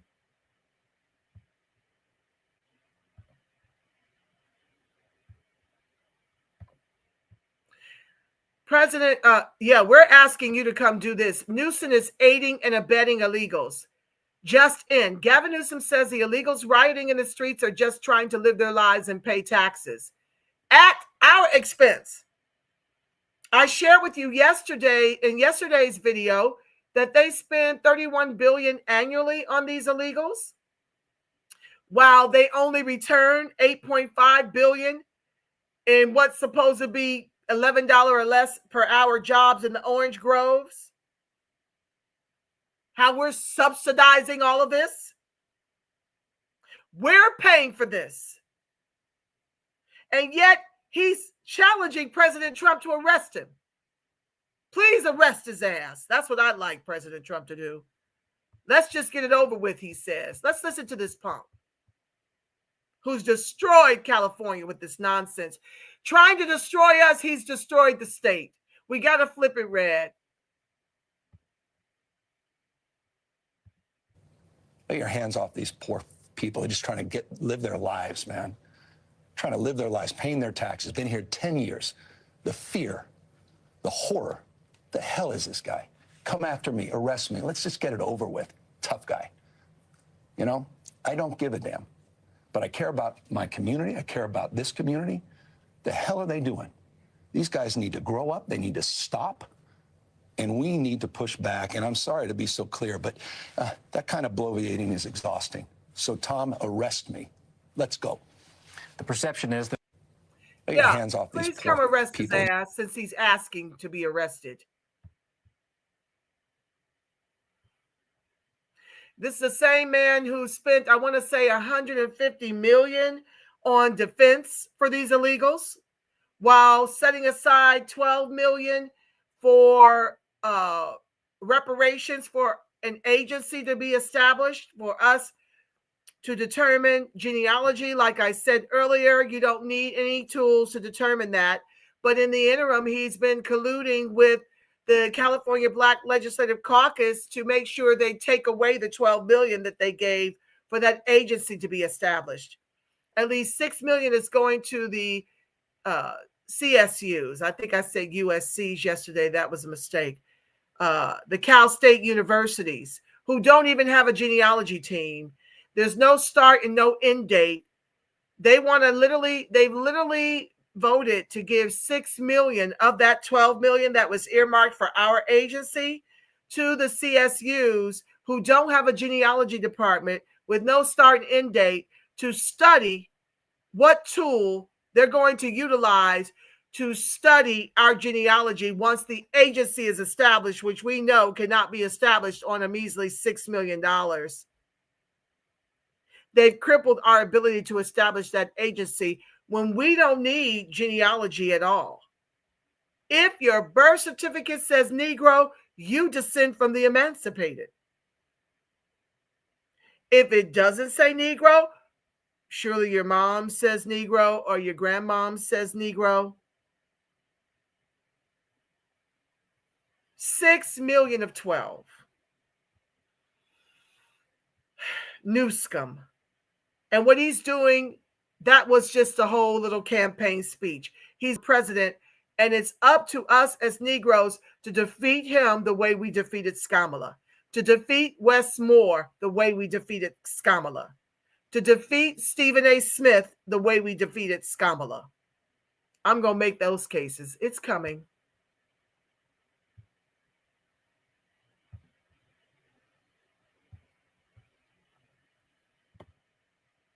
So they always like to talk about black and brown, and yet the judge approves a settlement. Google told Hispanic plaintiffs, if you drop the black employees from the lawsuit, we will settle for $28 million. Latinos rebelled alongside black people in 92. Black people should rebel alongside them in 25, is what the Black Red Guard said. But look at what happened. They excluded us and got 28 million that the judge approved that settlement, excluding us, but want us to fight alongside them. What a joke. Never. We're not doing it. Almost done, y'all.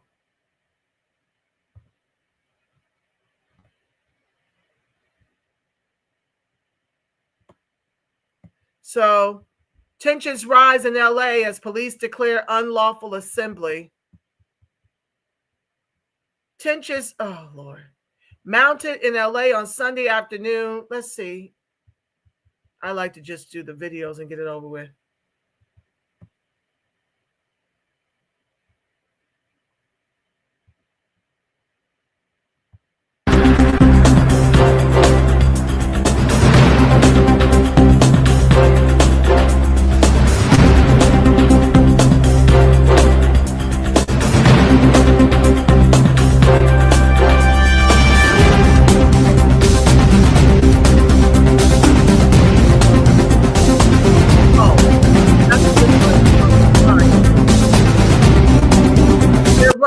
Some of the headlines in the news. Let me back out of that. Oh, I closed that out accidentally, guys and dolls. Okay, maybe that's not meant to be read because the hour's late. Let me just finish up these last couple of slides. I could have swore I had one of crazy ass Maxine getting the door closed on her. She over at the ICE detention center with her stupid. Let me just please. Okay, what is this one? Look, our name from henceforth is Bennett. God bless. Hashtag ADOS. Okay, so here's another video, 1:09. Check-in took longer than expected.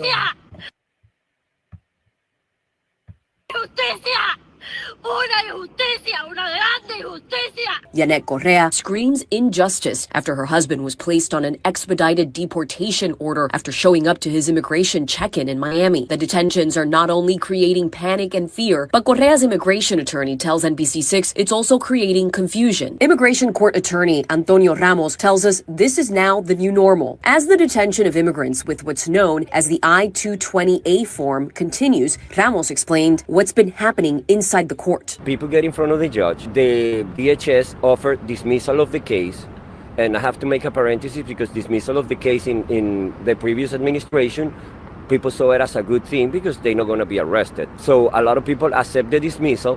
When they accept the dismissal, they withdraw the application in front of the judge. The case is closed in front of the judge.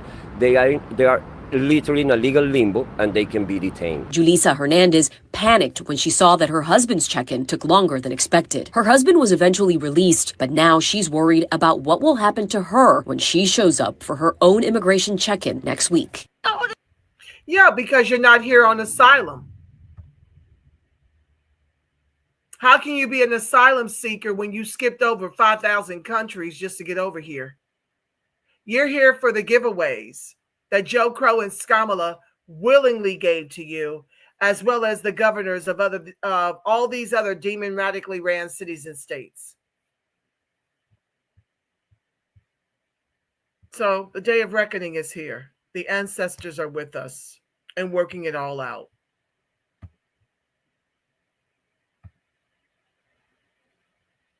Okay, guys and dolls, hold on. I don't know where that one with Maxine. I got to show you all that one. Oh, I guess I didn't open it. Stand by. This is crazy. Stand by. Please be sure to like, share, subscribe, turn on your notifications. Thank you in advance.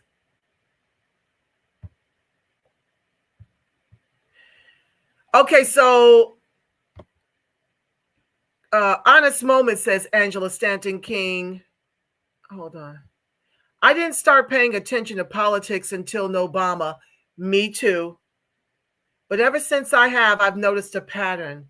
I've never seen a single elected demon rat, that's my word, show up like this for Black men and women who are unjustly incarcerated. They only seem to show up when a Black man is already dead at the hands of police or when it's time to push abortion on Black women.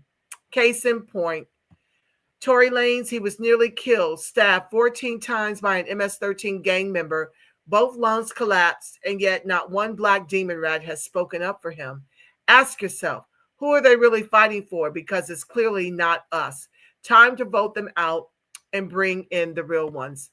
And I responded when I shared, well, let's just watch the video. I can't even see what I shared, and I don't want to close it out. So here we have laugh my ass off. Maxine Waters just got the door shut in her face after looking to exploit an ICE detention facility for a PR stunt. Thank you, POTUS, for protecting ICE. So let's watch this.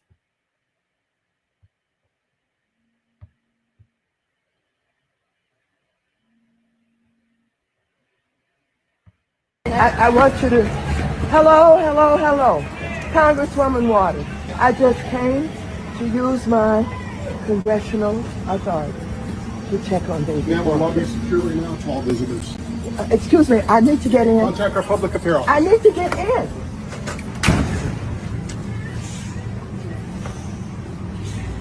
What are you hoping to do, Congresswoman? I just want to see David Werta.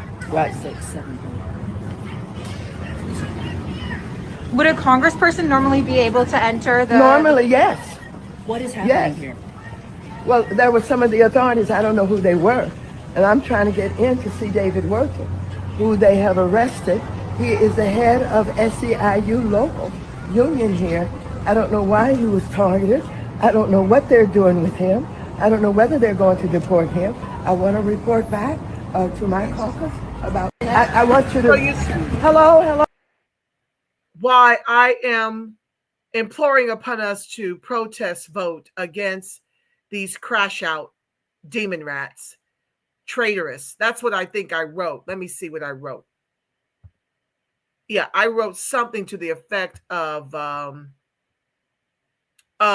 these people being traitors. Okay, they are flat out traitors to the Negro. They weaponize our never-ending Holocaust to go out here and crash out for illegals. I don't know if David Huerta is here illegally or not, but he heads up the biggest union in the state of California, the SEIU. And so, yeah, this is problematic. When you don't participate in your politricks, I know you don't want to, but our children need us to show up and to defeat this at every turn. You do not want to experience what we are currently going through. And you've got time to stop it, although a very narrow window. With that being said, let me get to the comments. I'm going to read the pertinent ones and say hello to my illustrious co-host, Yaira, Omni. Okay, let's keep going. Oh, Satra Delry 360. Good to see you, fam. Hi, Bruce. Hey, sis. Been a minute. Damn, I just noticed that I got to catch up on this discussion. I missed part 1. Yes, this particular series is going to be several parts because I've got a lot to show you about the betrayal of the very traitorous Democratic Party. My goal is to attract more of my revolutionary tribe who are willing to weaponize the vote and socialize our suffering. I'm looking for those who want to grow in number for the protest vote to prevent the demon rats from getting control of the House and the Senate come the midterms next year. So I'm on a mission since I was able to help with influencing about 28% of us to vote for deportation, closed borders. I want us to leave the Demon Rat Party in droves. I want us to register as independents and protest vote and to give up the couch, because the truth of the matter is, in these demon-radically ran city and states, they are allowing illegals to interfere in our elections to try to sway the vote in their direction, akin to how they stole 2 primaries and they, in my humble opinion, stole the general from Trump the first time around. I think that was 2020. Yeah. Okay. So yeah, catch up on part 1. I'm just trying to catch up on all the ways in which the demon rats are seeking to ethnocide and economically genocide Negroes. And this series is going to just be a culmination of the puckery. Okay. I'm trying not to curse, especially on the Lord's Day, but I've not been very good about it. So it makes me want to holler. Okay. Just going down so we can get out of here. Racebook is screwed too. Yes, I've got pet names. My sister friend calls them angisms. She says I need to write a book. I got pet names for everything. Racebook, Screwtube, Demon Rats, Repugnant Clans. Yeah, leave it to me. I got a nickname. Let's go down. Okay. Omni says they thought they were going to skate by due to skin color. I'm not sure who you're referring to, Omni. They thought they were going to skate by due to skin color. I'm not sure about that one. Because if you talk about the Latinos, they like to identify as white. As a matter of fact, they really don't bring the darker hued, the more melanated immigrants. They really don't allow them into the country like that. You know, you saw them beating on the Haitians back from the border. Unless you've got money, they're really not allowing the darker complected Latinos into the country. Mostly the ones that they can pass off as white, the fairer skinned ones. So, oh Lord, I got to put my glasses on. This is just so hard to read. Messy cans are doing the most. Yes, Bruce. Last time I'm doing. Oh, Bruce. Well, I've got a convert. Oh, Lord, my broadcasts are not in vain. Brewski is giving up the couch, y'all. Let's give him a round of applause for joining the revolution. Yes, you got to give up your couch. And I'm going to be over here stressing every opportunity I get as to why we must what? weaponize our vote, and what? Socialize our suffering. Thank you, Bruce. I voted for Trump. I'm done with the Democrats. Thank you, Omni. Yes, you know it. She says 59 million to San Diego last year for immigrant services. Say what now? Oh my God. Y'all keeping numbers with LA. That's crazy. No, I think LA is in the billions. No, y'all scratching the surface of San Diego. And LA is 31 billion annually. Oh, yes, Yaira. Omni is Yaira's cousin, and she just invited her over to join the revolutionary tribe of Negroes. Thank you, Yaira. Thank you, Bruce. And yes, I will never vote Demon Rat ever again, cousin, ever. That makes 2 and 3 of us. Okay, I'm sure there's more because most of the folks that's voting Demon Rat don't want to be over here. I usually attract those who are on the fence, okay? If they're on the fence, yeah, they usually will come in and support the broadcast. But if they're hardcore Demon Rats, like far too many of our people are, they're not over here. Hi, Queen Yasmin. They are fighting the police. Honey, they're fighting ICE. That was a highway patrol they were throwing stuff at. The police and the sheriff's department are standing down based on the sanctuary laws here. So, hi, Trey. Trey Lincoln's in the building. All right, I'm moving fast, y'all, so y'all can go to bed. Bruce, please do not do the couch thing. Vote for local candidates and local initiatives. Sasha Del Reed 360, I think we got Bruce. He's unconverted. He's given up the couch ski. Hi, George Richard the Third. I see you, fam. Yes. Let's see here. Satra, I'm trying to stand on principle. In New York City, I'm literally left to vote for the lesser of two evils. I don't do that. All the local reps are white supremacists biggest too. Haven't voted since first term Obama. Well, Brewski, listen, we're outmanned, outmoneyed, and outgunned. Your vote is the only commodity you've got left. All of them are racist, okay? The Demon Rats are a little bit more covert, not anymore. And the repugnant clans are overt. But you're not going to escape the fact that this is what we're stuck with because our ancestors, not our ancestors, but the boomers and the silent generation continued this perpetual cycle of feeding us to vote for the Demon Rats. Had they implored upon us to weaponize our votes sooner than now, we would probably be a lot further along. But they were the ones that get us caught up in a perpetual cycle of lesser of two evil voting. The only way out of it is to back it up in the same way. You still have to choose between the lesser of two evil. So if you can go through and make sure you don't vote for any immigrants, especially the melanated ones doing the Crayola with 3Ks, wanton white supremacist bidding. You want to stay away from immigrant names on the ballot. You want to find deportation closed border candidates. It doesn't mean that they're absolved of being racist. What it means is that you're fighting back and weaponizing the only commodity we've got left, the vote. So please don't think you're ever going to come across a ballot. Trump is racist, okay?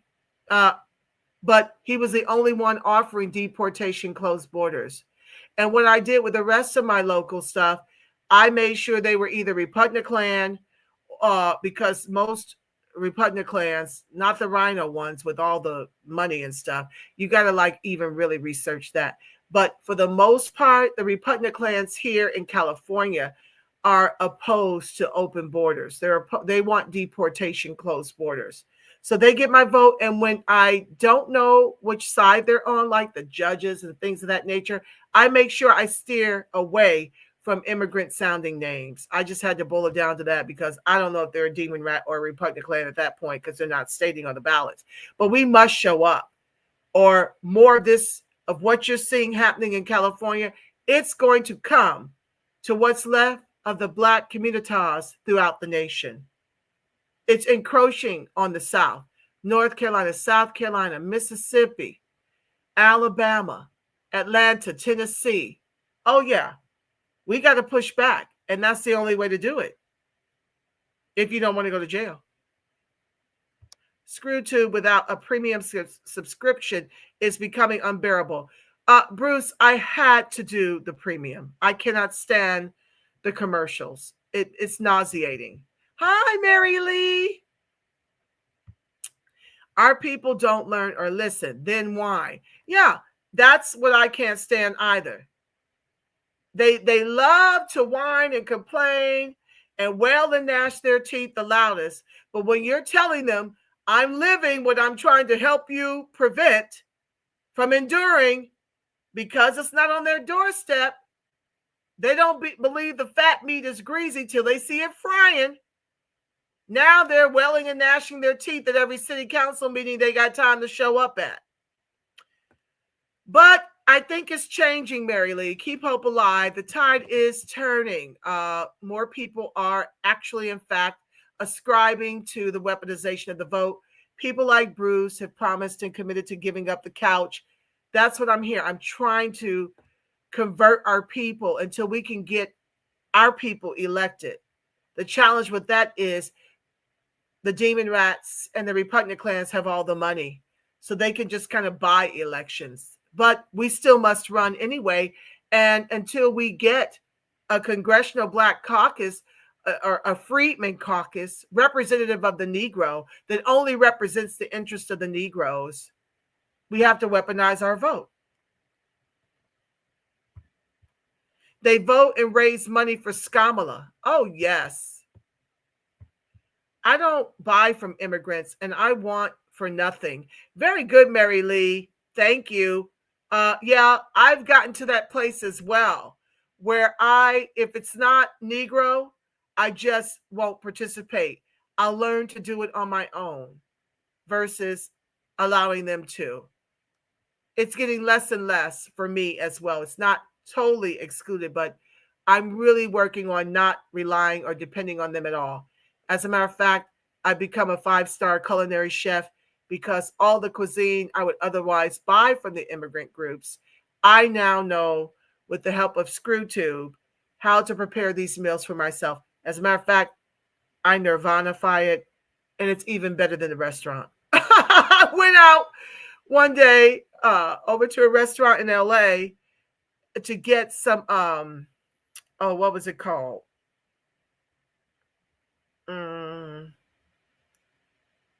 Oh, Lord, I can't even think of the name. It's like a braised beef kind of dish with the smashed potatoes and I want to say asparagus maybe. But it didn't please my palate. It was good, falling off the bone tender, but I knew I could come in and Nirvanify it and get it all the way right. Oh, Lord, it was the best when I did it for myself. As opposed to spending, $50 on theirs, I now do it for myself. So, yeah. Latinos said Target losing money because they're boycotting Target. Well, Mary Lee, that may be more of the truth or closer to the truth than the fact. Let me tell you, what I know is that Target is not losing money because of Jamal and Al. We don't have that type of capital. We don't even shop at Target like that, okay? For us to be making a dent as to why they're losing money. It's the Latinos who are making more than us, especially down here, earning more. They're working more. They've got gainful employment. If anybody's dollars being withheld would impact them, it would be the Latinos and the white folks, okay? But not us. That's a whole lie.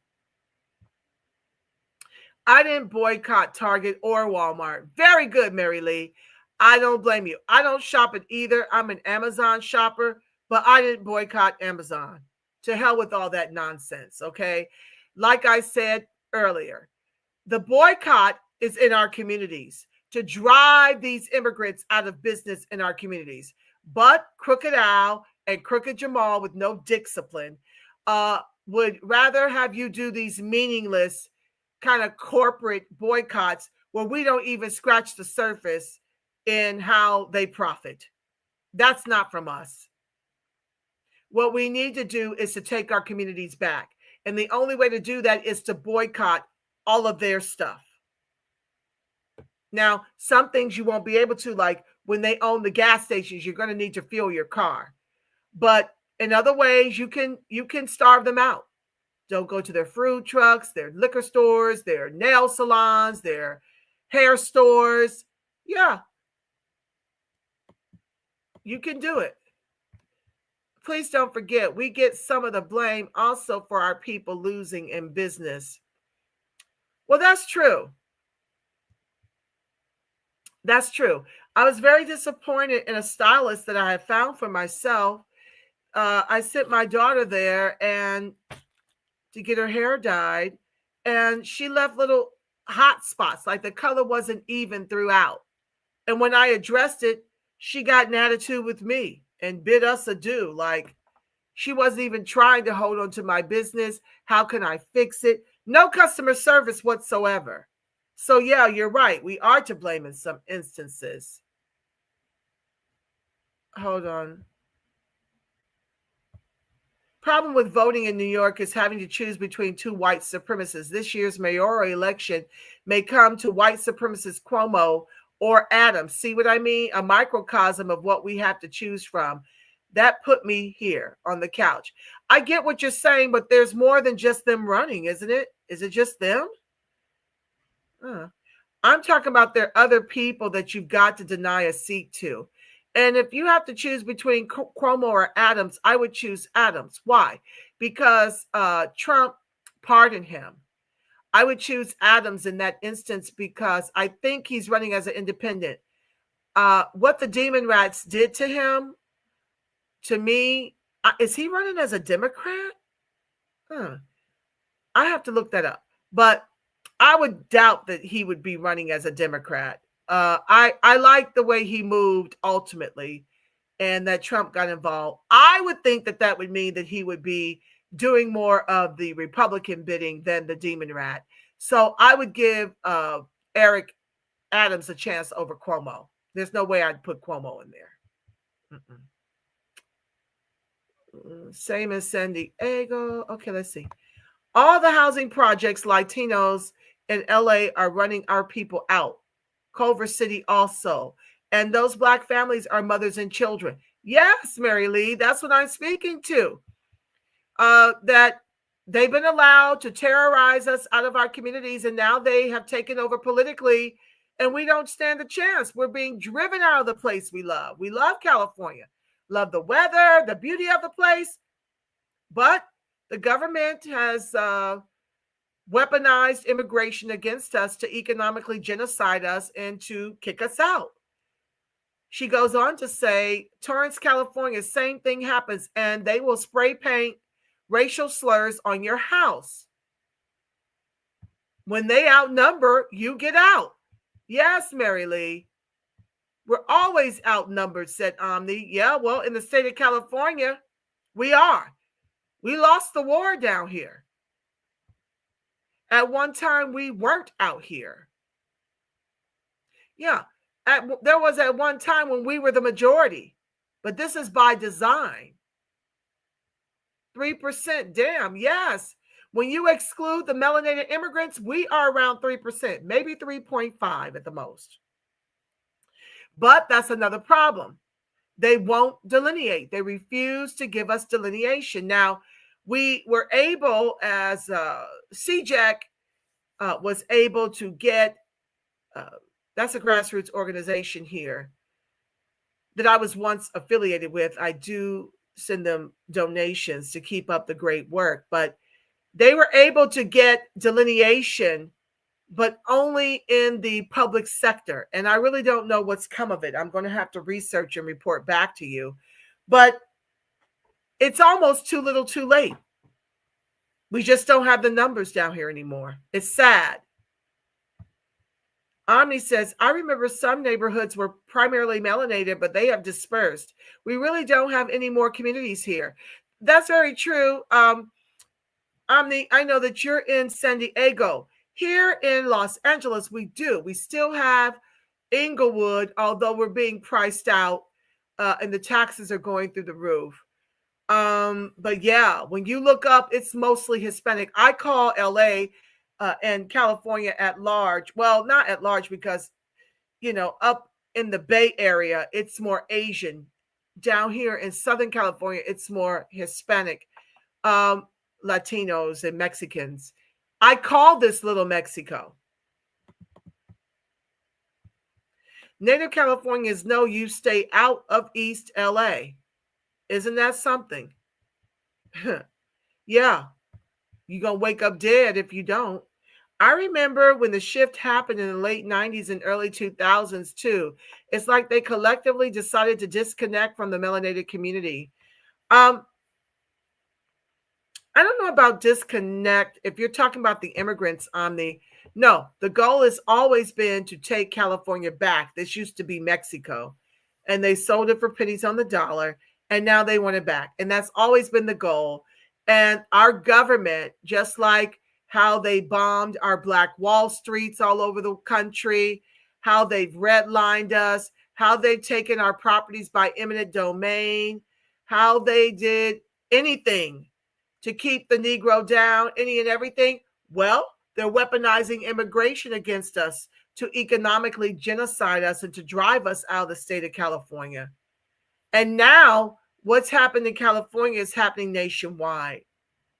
And if our people who remain, you know, the majority black in some of their communities don't fight back, they will become California in just a few short years. That's why I'm imploring upon them to weaponize their vote. Hi, DJ, and socialize their suffering. California is too late. Yep, we're done. Yep, we're done. Omni, that's around the time that their numbers grew exponentially by design. Their numbers don't grow unless our government is paying and incentivizing them to take it over. The same thing is happening down in Atlanta. Okay, the Koreans are taking over Atlanta. You're going to look up one day because them Negroes are not fighting back. They're continuing to vote blue to their own extinction. Wait for it. I'm going to do that in another broadcast.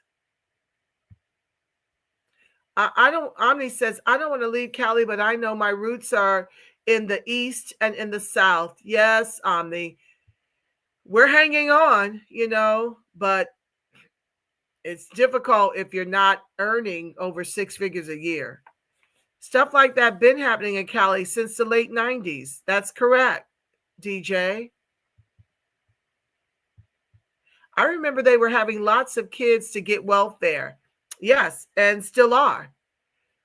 Even the illegals. That's how they outnumber us. What the Democrats have done is sold us and put the Planned Parenthoods in our communities for us to abort our children, while giving them all of our entitlements to continue to pop babies like popcorn. That's by design.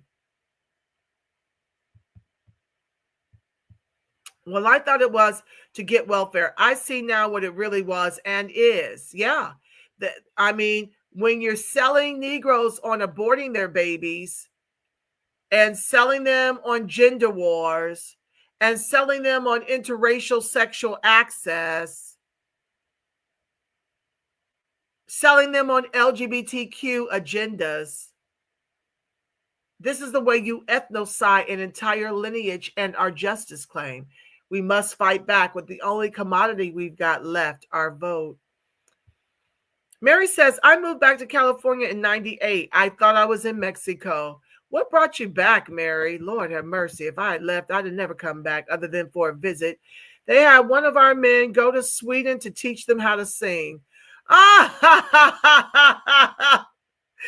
Honey, nobody has to go to Sweden to teach these folks how to copy us. All they have to do is find a Screw 2 video. You know? Thank you, Omni. 866 DHS to ICE. Have you seen the YouTube channels where the Asians are playing our music and dancing like us? Absolutely. That's what I mean. They don't need nobody going out to Sweden teaching them nothing. He clout chasing for clicks and views. I've seen the Asian band that sounds like Jackson State University. Yes, George Woodchard III. That's the one I want to share in my next broadcast. I'll have to fish it out. It's always one of us lost. Oh, you mean the person that went to Sweden? They literally had someone go to Sweden to teach them how to imitate us in gospel music? I wasn't aware of that. How did I miss that? No, DJ, Hispanics do not cry for us. Hell yeah, I voted for this shit. Me too. Y'all clowning. Let me scroll down so I can pray us out. That church choir thinks that they are Mississippi Mass Choir. We will never see him crying for children in our community. He looked like one of us. Yeah, he did look like one of us, but you know what? They cosplay us very well. Honey, they will get their foreheads shortened by getting the hair glued lower. They will go to our barbers to get their hair sprayed in. They're doing everything they can to blend in. I remember that my daughter was still in school and I got one of those letters. Our people only cry for people that don't like them. Isn't it just, doesn't it make your stomach turn? Don't let the children stay here. It costs us Americans money. Absolutely, Mary Lee. That's what our people don't understand. They're using our reparations to make them more American us. And our people got the nerve to be crashing out over the fact that they are being deported. Donald Trump is doing us a huge favor. As a matter of fact, employment numbers were slightly on the rise for Black men since Trump has been in power. The last time he was in control of the country, unemployment for Blacks in the state of California was less than 5%. It was 5%. Since Joe Crow and Skamala, we've been having to leave. The Black vote delivered those two. Our people should have left Democrats 20 years ago. You're right. All the channels like this one are being targeted. Yes, ma'am. Yes, ma'am. Now, they've been targeting me for a long time. For a long time. I literally had to take a break. It was just so hard to reach my people. That's why it's important for you all to support the channel and to make sure you help the videos go viral, because the message has to go viral. I got to recruit more. I'm trying to get closer to 50% of us, of our electorate, to come out and vote for deportation, closed borders during the midterm. I want to really stick it to the demon rats, even worse than the last time. That's not peaceful protest. They're rioting. And they're lying through their teeth saying it's peaceful. That's why I just show you other evidence that it's not. If they were melanated, there'd be shooting from the ops. Honey, we'd have been dead. We could have never gotten away with what these immigrants get away with. It is out of control. Hi, Pooh Williams. Trump 25, mass deportations. We concur over here. They've allowed them to use fake Social Security numbers. Absolutely, Omni. Yes, yes, yes. To get employment in the whole 9 yards. Mary says they don't need Social Security numbers in California. They've got I-10s, the individual tax ID numbers. And speaking of which, they also gave them money to set up their food trucks and carts. Yeah. And if we set up, we're arrested and told to take it down. They use fake socials too, says Omni. Imagine us Americans in another country illegally trying to break into a federal holding facility. Dead on arrival.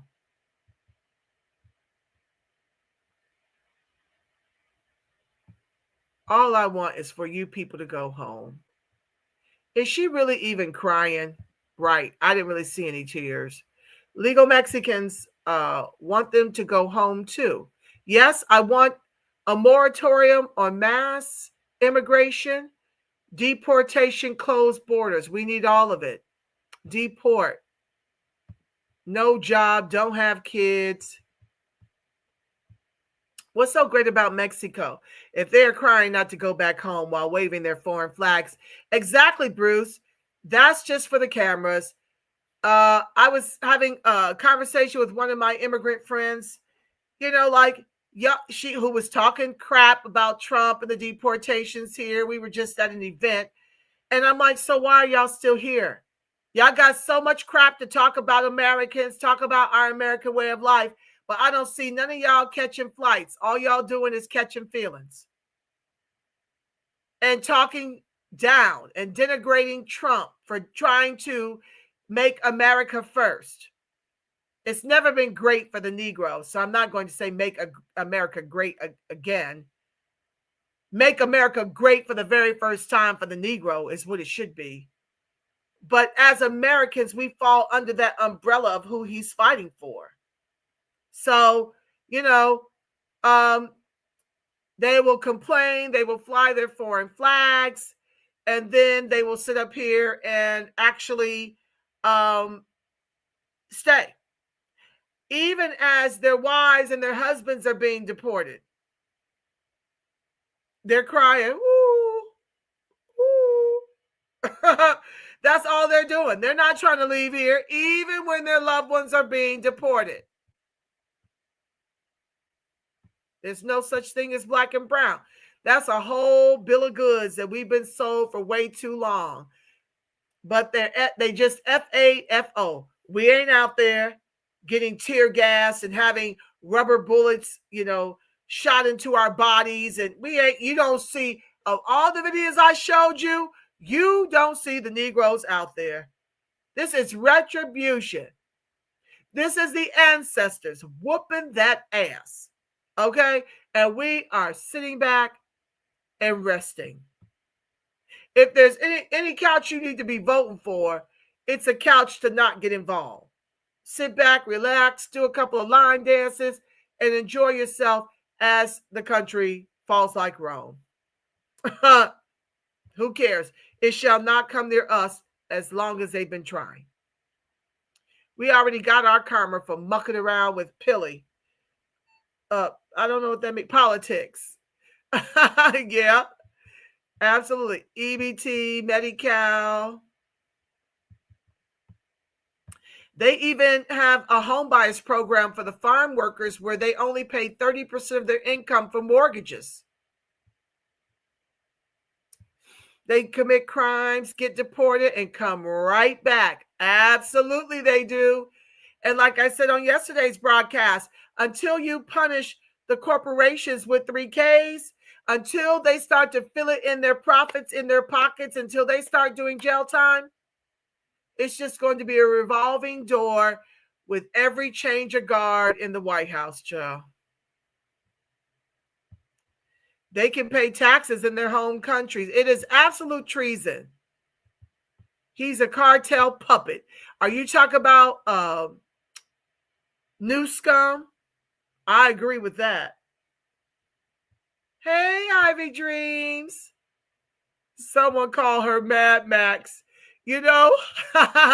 Some people call her Auntie Max. Ain't that about a blip? Ain't nothing auntie about her. Tory is a tether. Yes, that's true. But Angela used him as an example, I guess, in the fact that, listen, I'm not involved in that Meg Thee Stallion, and all of that music industry is so diabolical. Y'all already see what's happening with the Puffy trials. It's out of control. I'm not even going there. I got so many other stories to cover that there are other great YouTubers that are doing those stories, but the musical industry should just burn in eternal hell. It's just the devil's spawn. I cannot. Hag would not be trying to get in to see not one of us. Honey, we would rot in hell. We would rot in hell. No. Mad Max would not be up in there trying to see about us. Ivy Dream says, people must enter this country legally. I will never support illegal immigration. Absolutely, they must. But see, the demon rats don't want playing by the rules. This is something that they wanted to expedite because they really thought they were going to get another term to legalize all these people, to replace the Negro vote, and to economically genocide us, to ethnically cleanse the Negro. That's what's happening. It's a total ethnic cleansing in every democratically ran city and state for Negroes. It's happening in real time. So they were hopeful to replace our vote and to extinct us and our justice claim. And because 28% of us showed to the polls to vote for deportation, closed borders, many sat out on the couch, which I totally disagree with. That is how they were defeated. Because the way the Latinos vote has always been the way Latinos vote. Okay? Hold on one second, family. My daughter's coming in.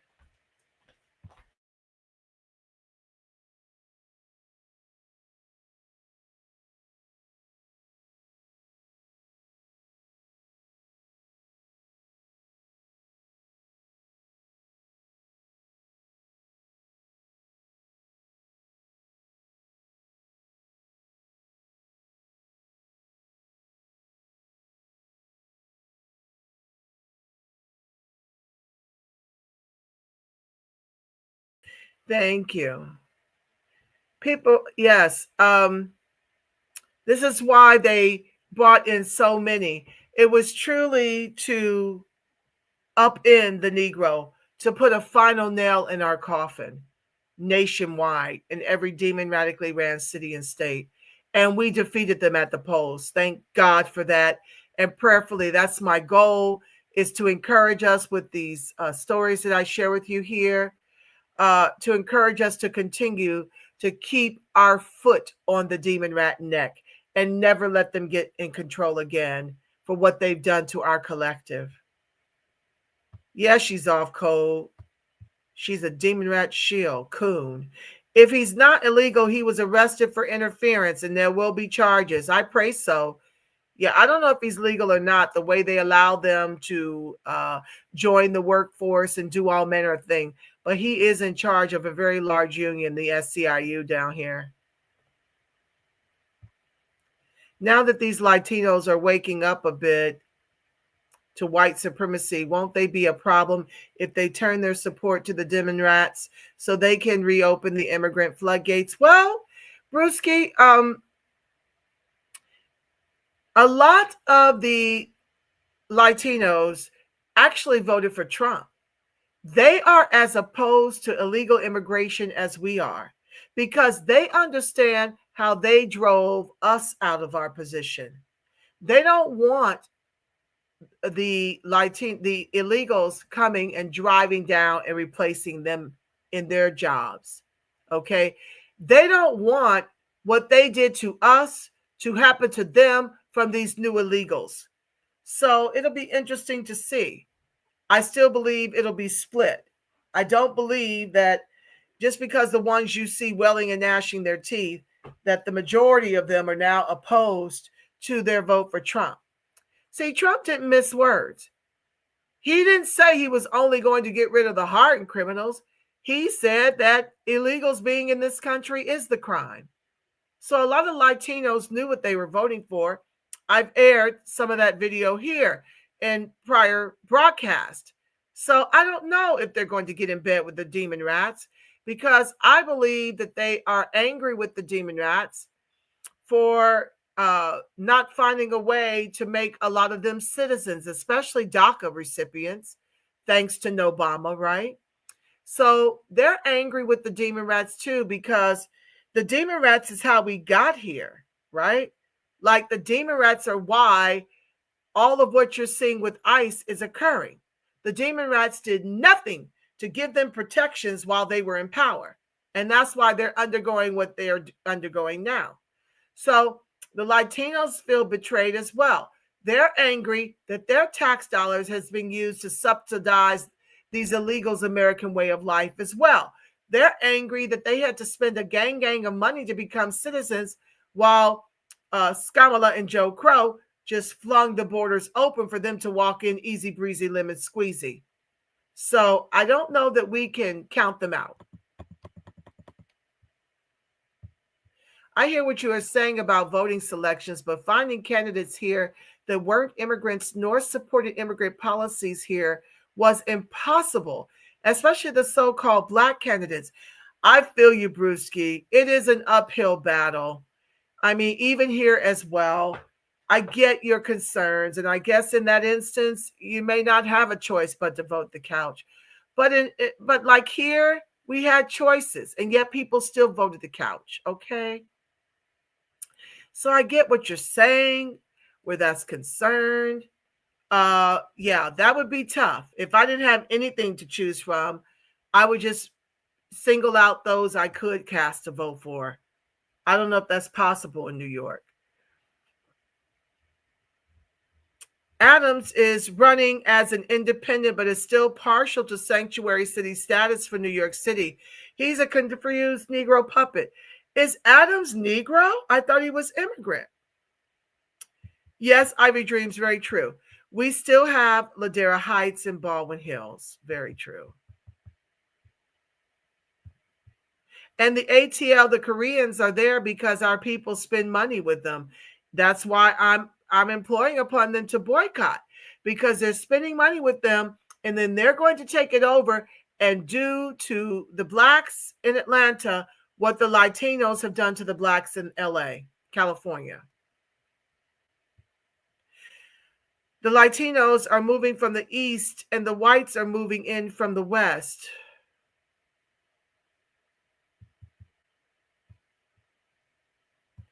Yes, I seen that video. One of our men went to Sweden. Wow. We are forever giving away the culture. It is diabolical. How do you feel about Trump challenging the citizenship of these Native Americans? Well,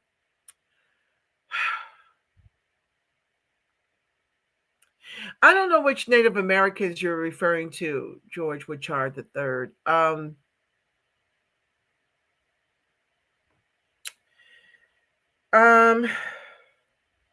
First of all, I thought Native Americans had sovereignty. I don't even think that he can challenge their citizenship. I don't know how. If they're sovereign, how can he challenge their citizenship? Maybe you can break that down for me.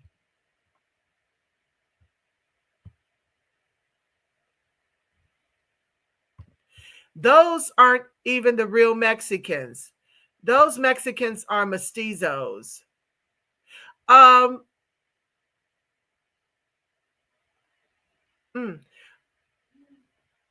thought the Native Americans, the white-looking Native Americans, were mestizo. I don't know. Why are Black people afraid to close the border? Oh, you're welcome, Brewski. Why are Black people afraid to close the border, Ivy Dreams? They are not politically informed. This is not happening to them the way it's happening to us here. And that's why it's so imperative that broadcasts like mine continue, so that this could potentially happen into the hands of those nationwide who still have some semblance of community, so that they can fight back, so that they can run for office and seize control of their at least local politics, which is where everything is really happening to them. So yeah, they just don't know. They don't know. You don't know until it's on your doorstep, but when it's on your doorstep, it's already too late. Thanks, sis, for another informative program. You are so welcome. GTW Adams may have Caribbean roots. GTW. Oh, Greg Adams. I think so too. He looks Caribbean to me. The government made Siberian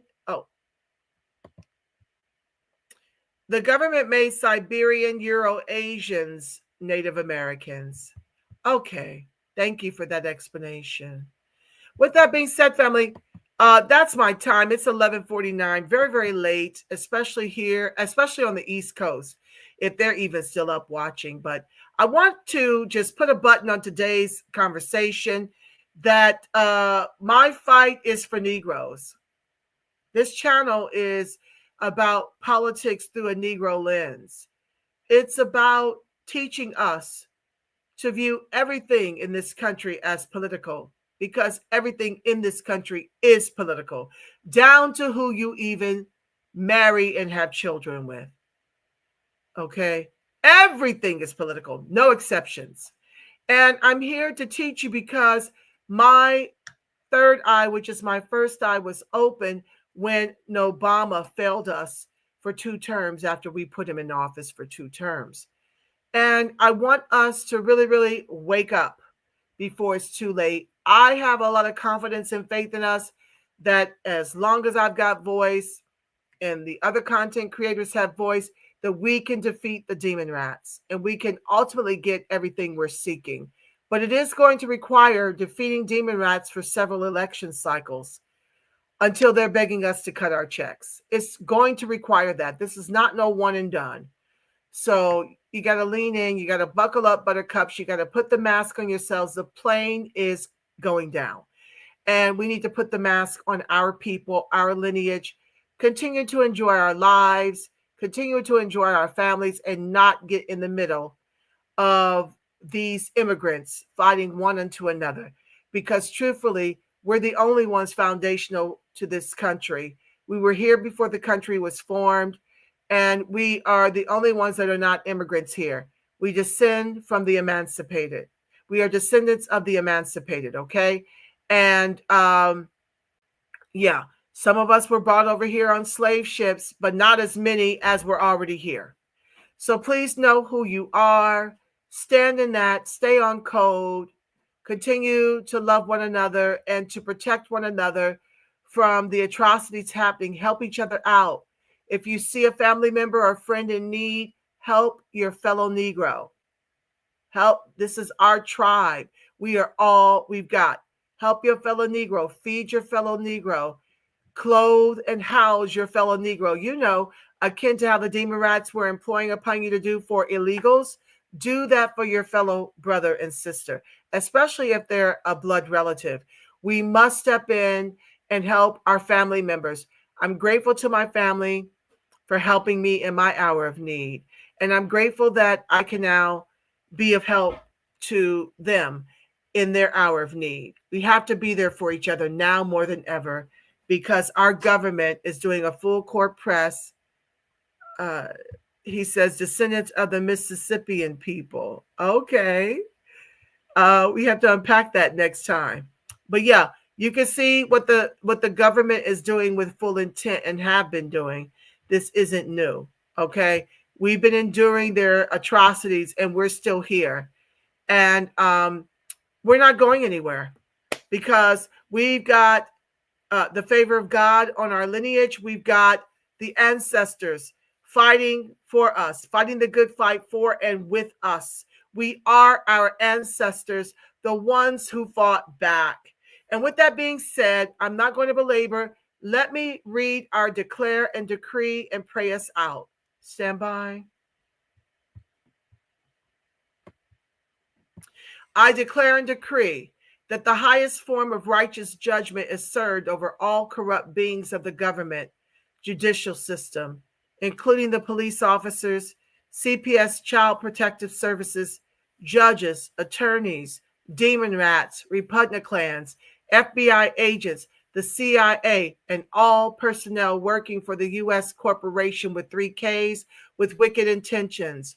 All hidden corruption and agendas are now destroyed forevermore in spirit and in flesh, in sleep and in awakened states, across all timelines, realms, and dimensions, known and unknown.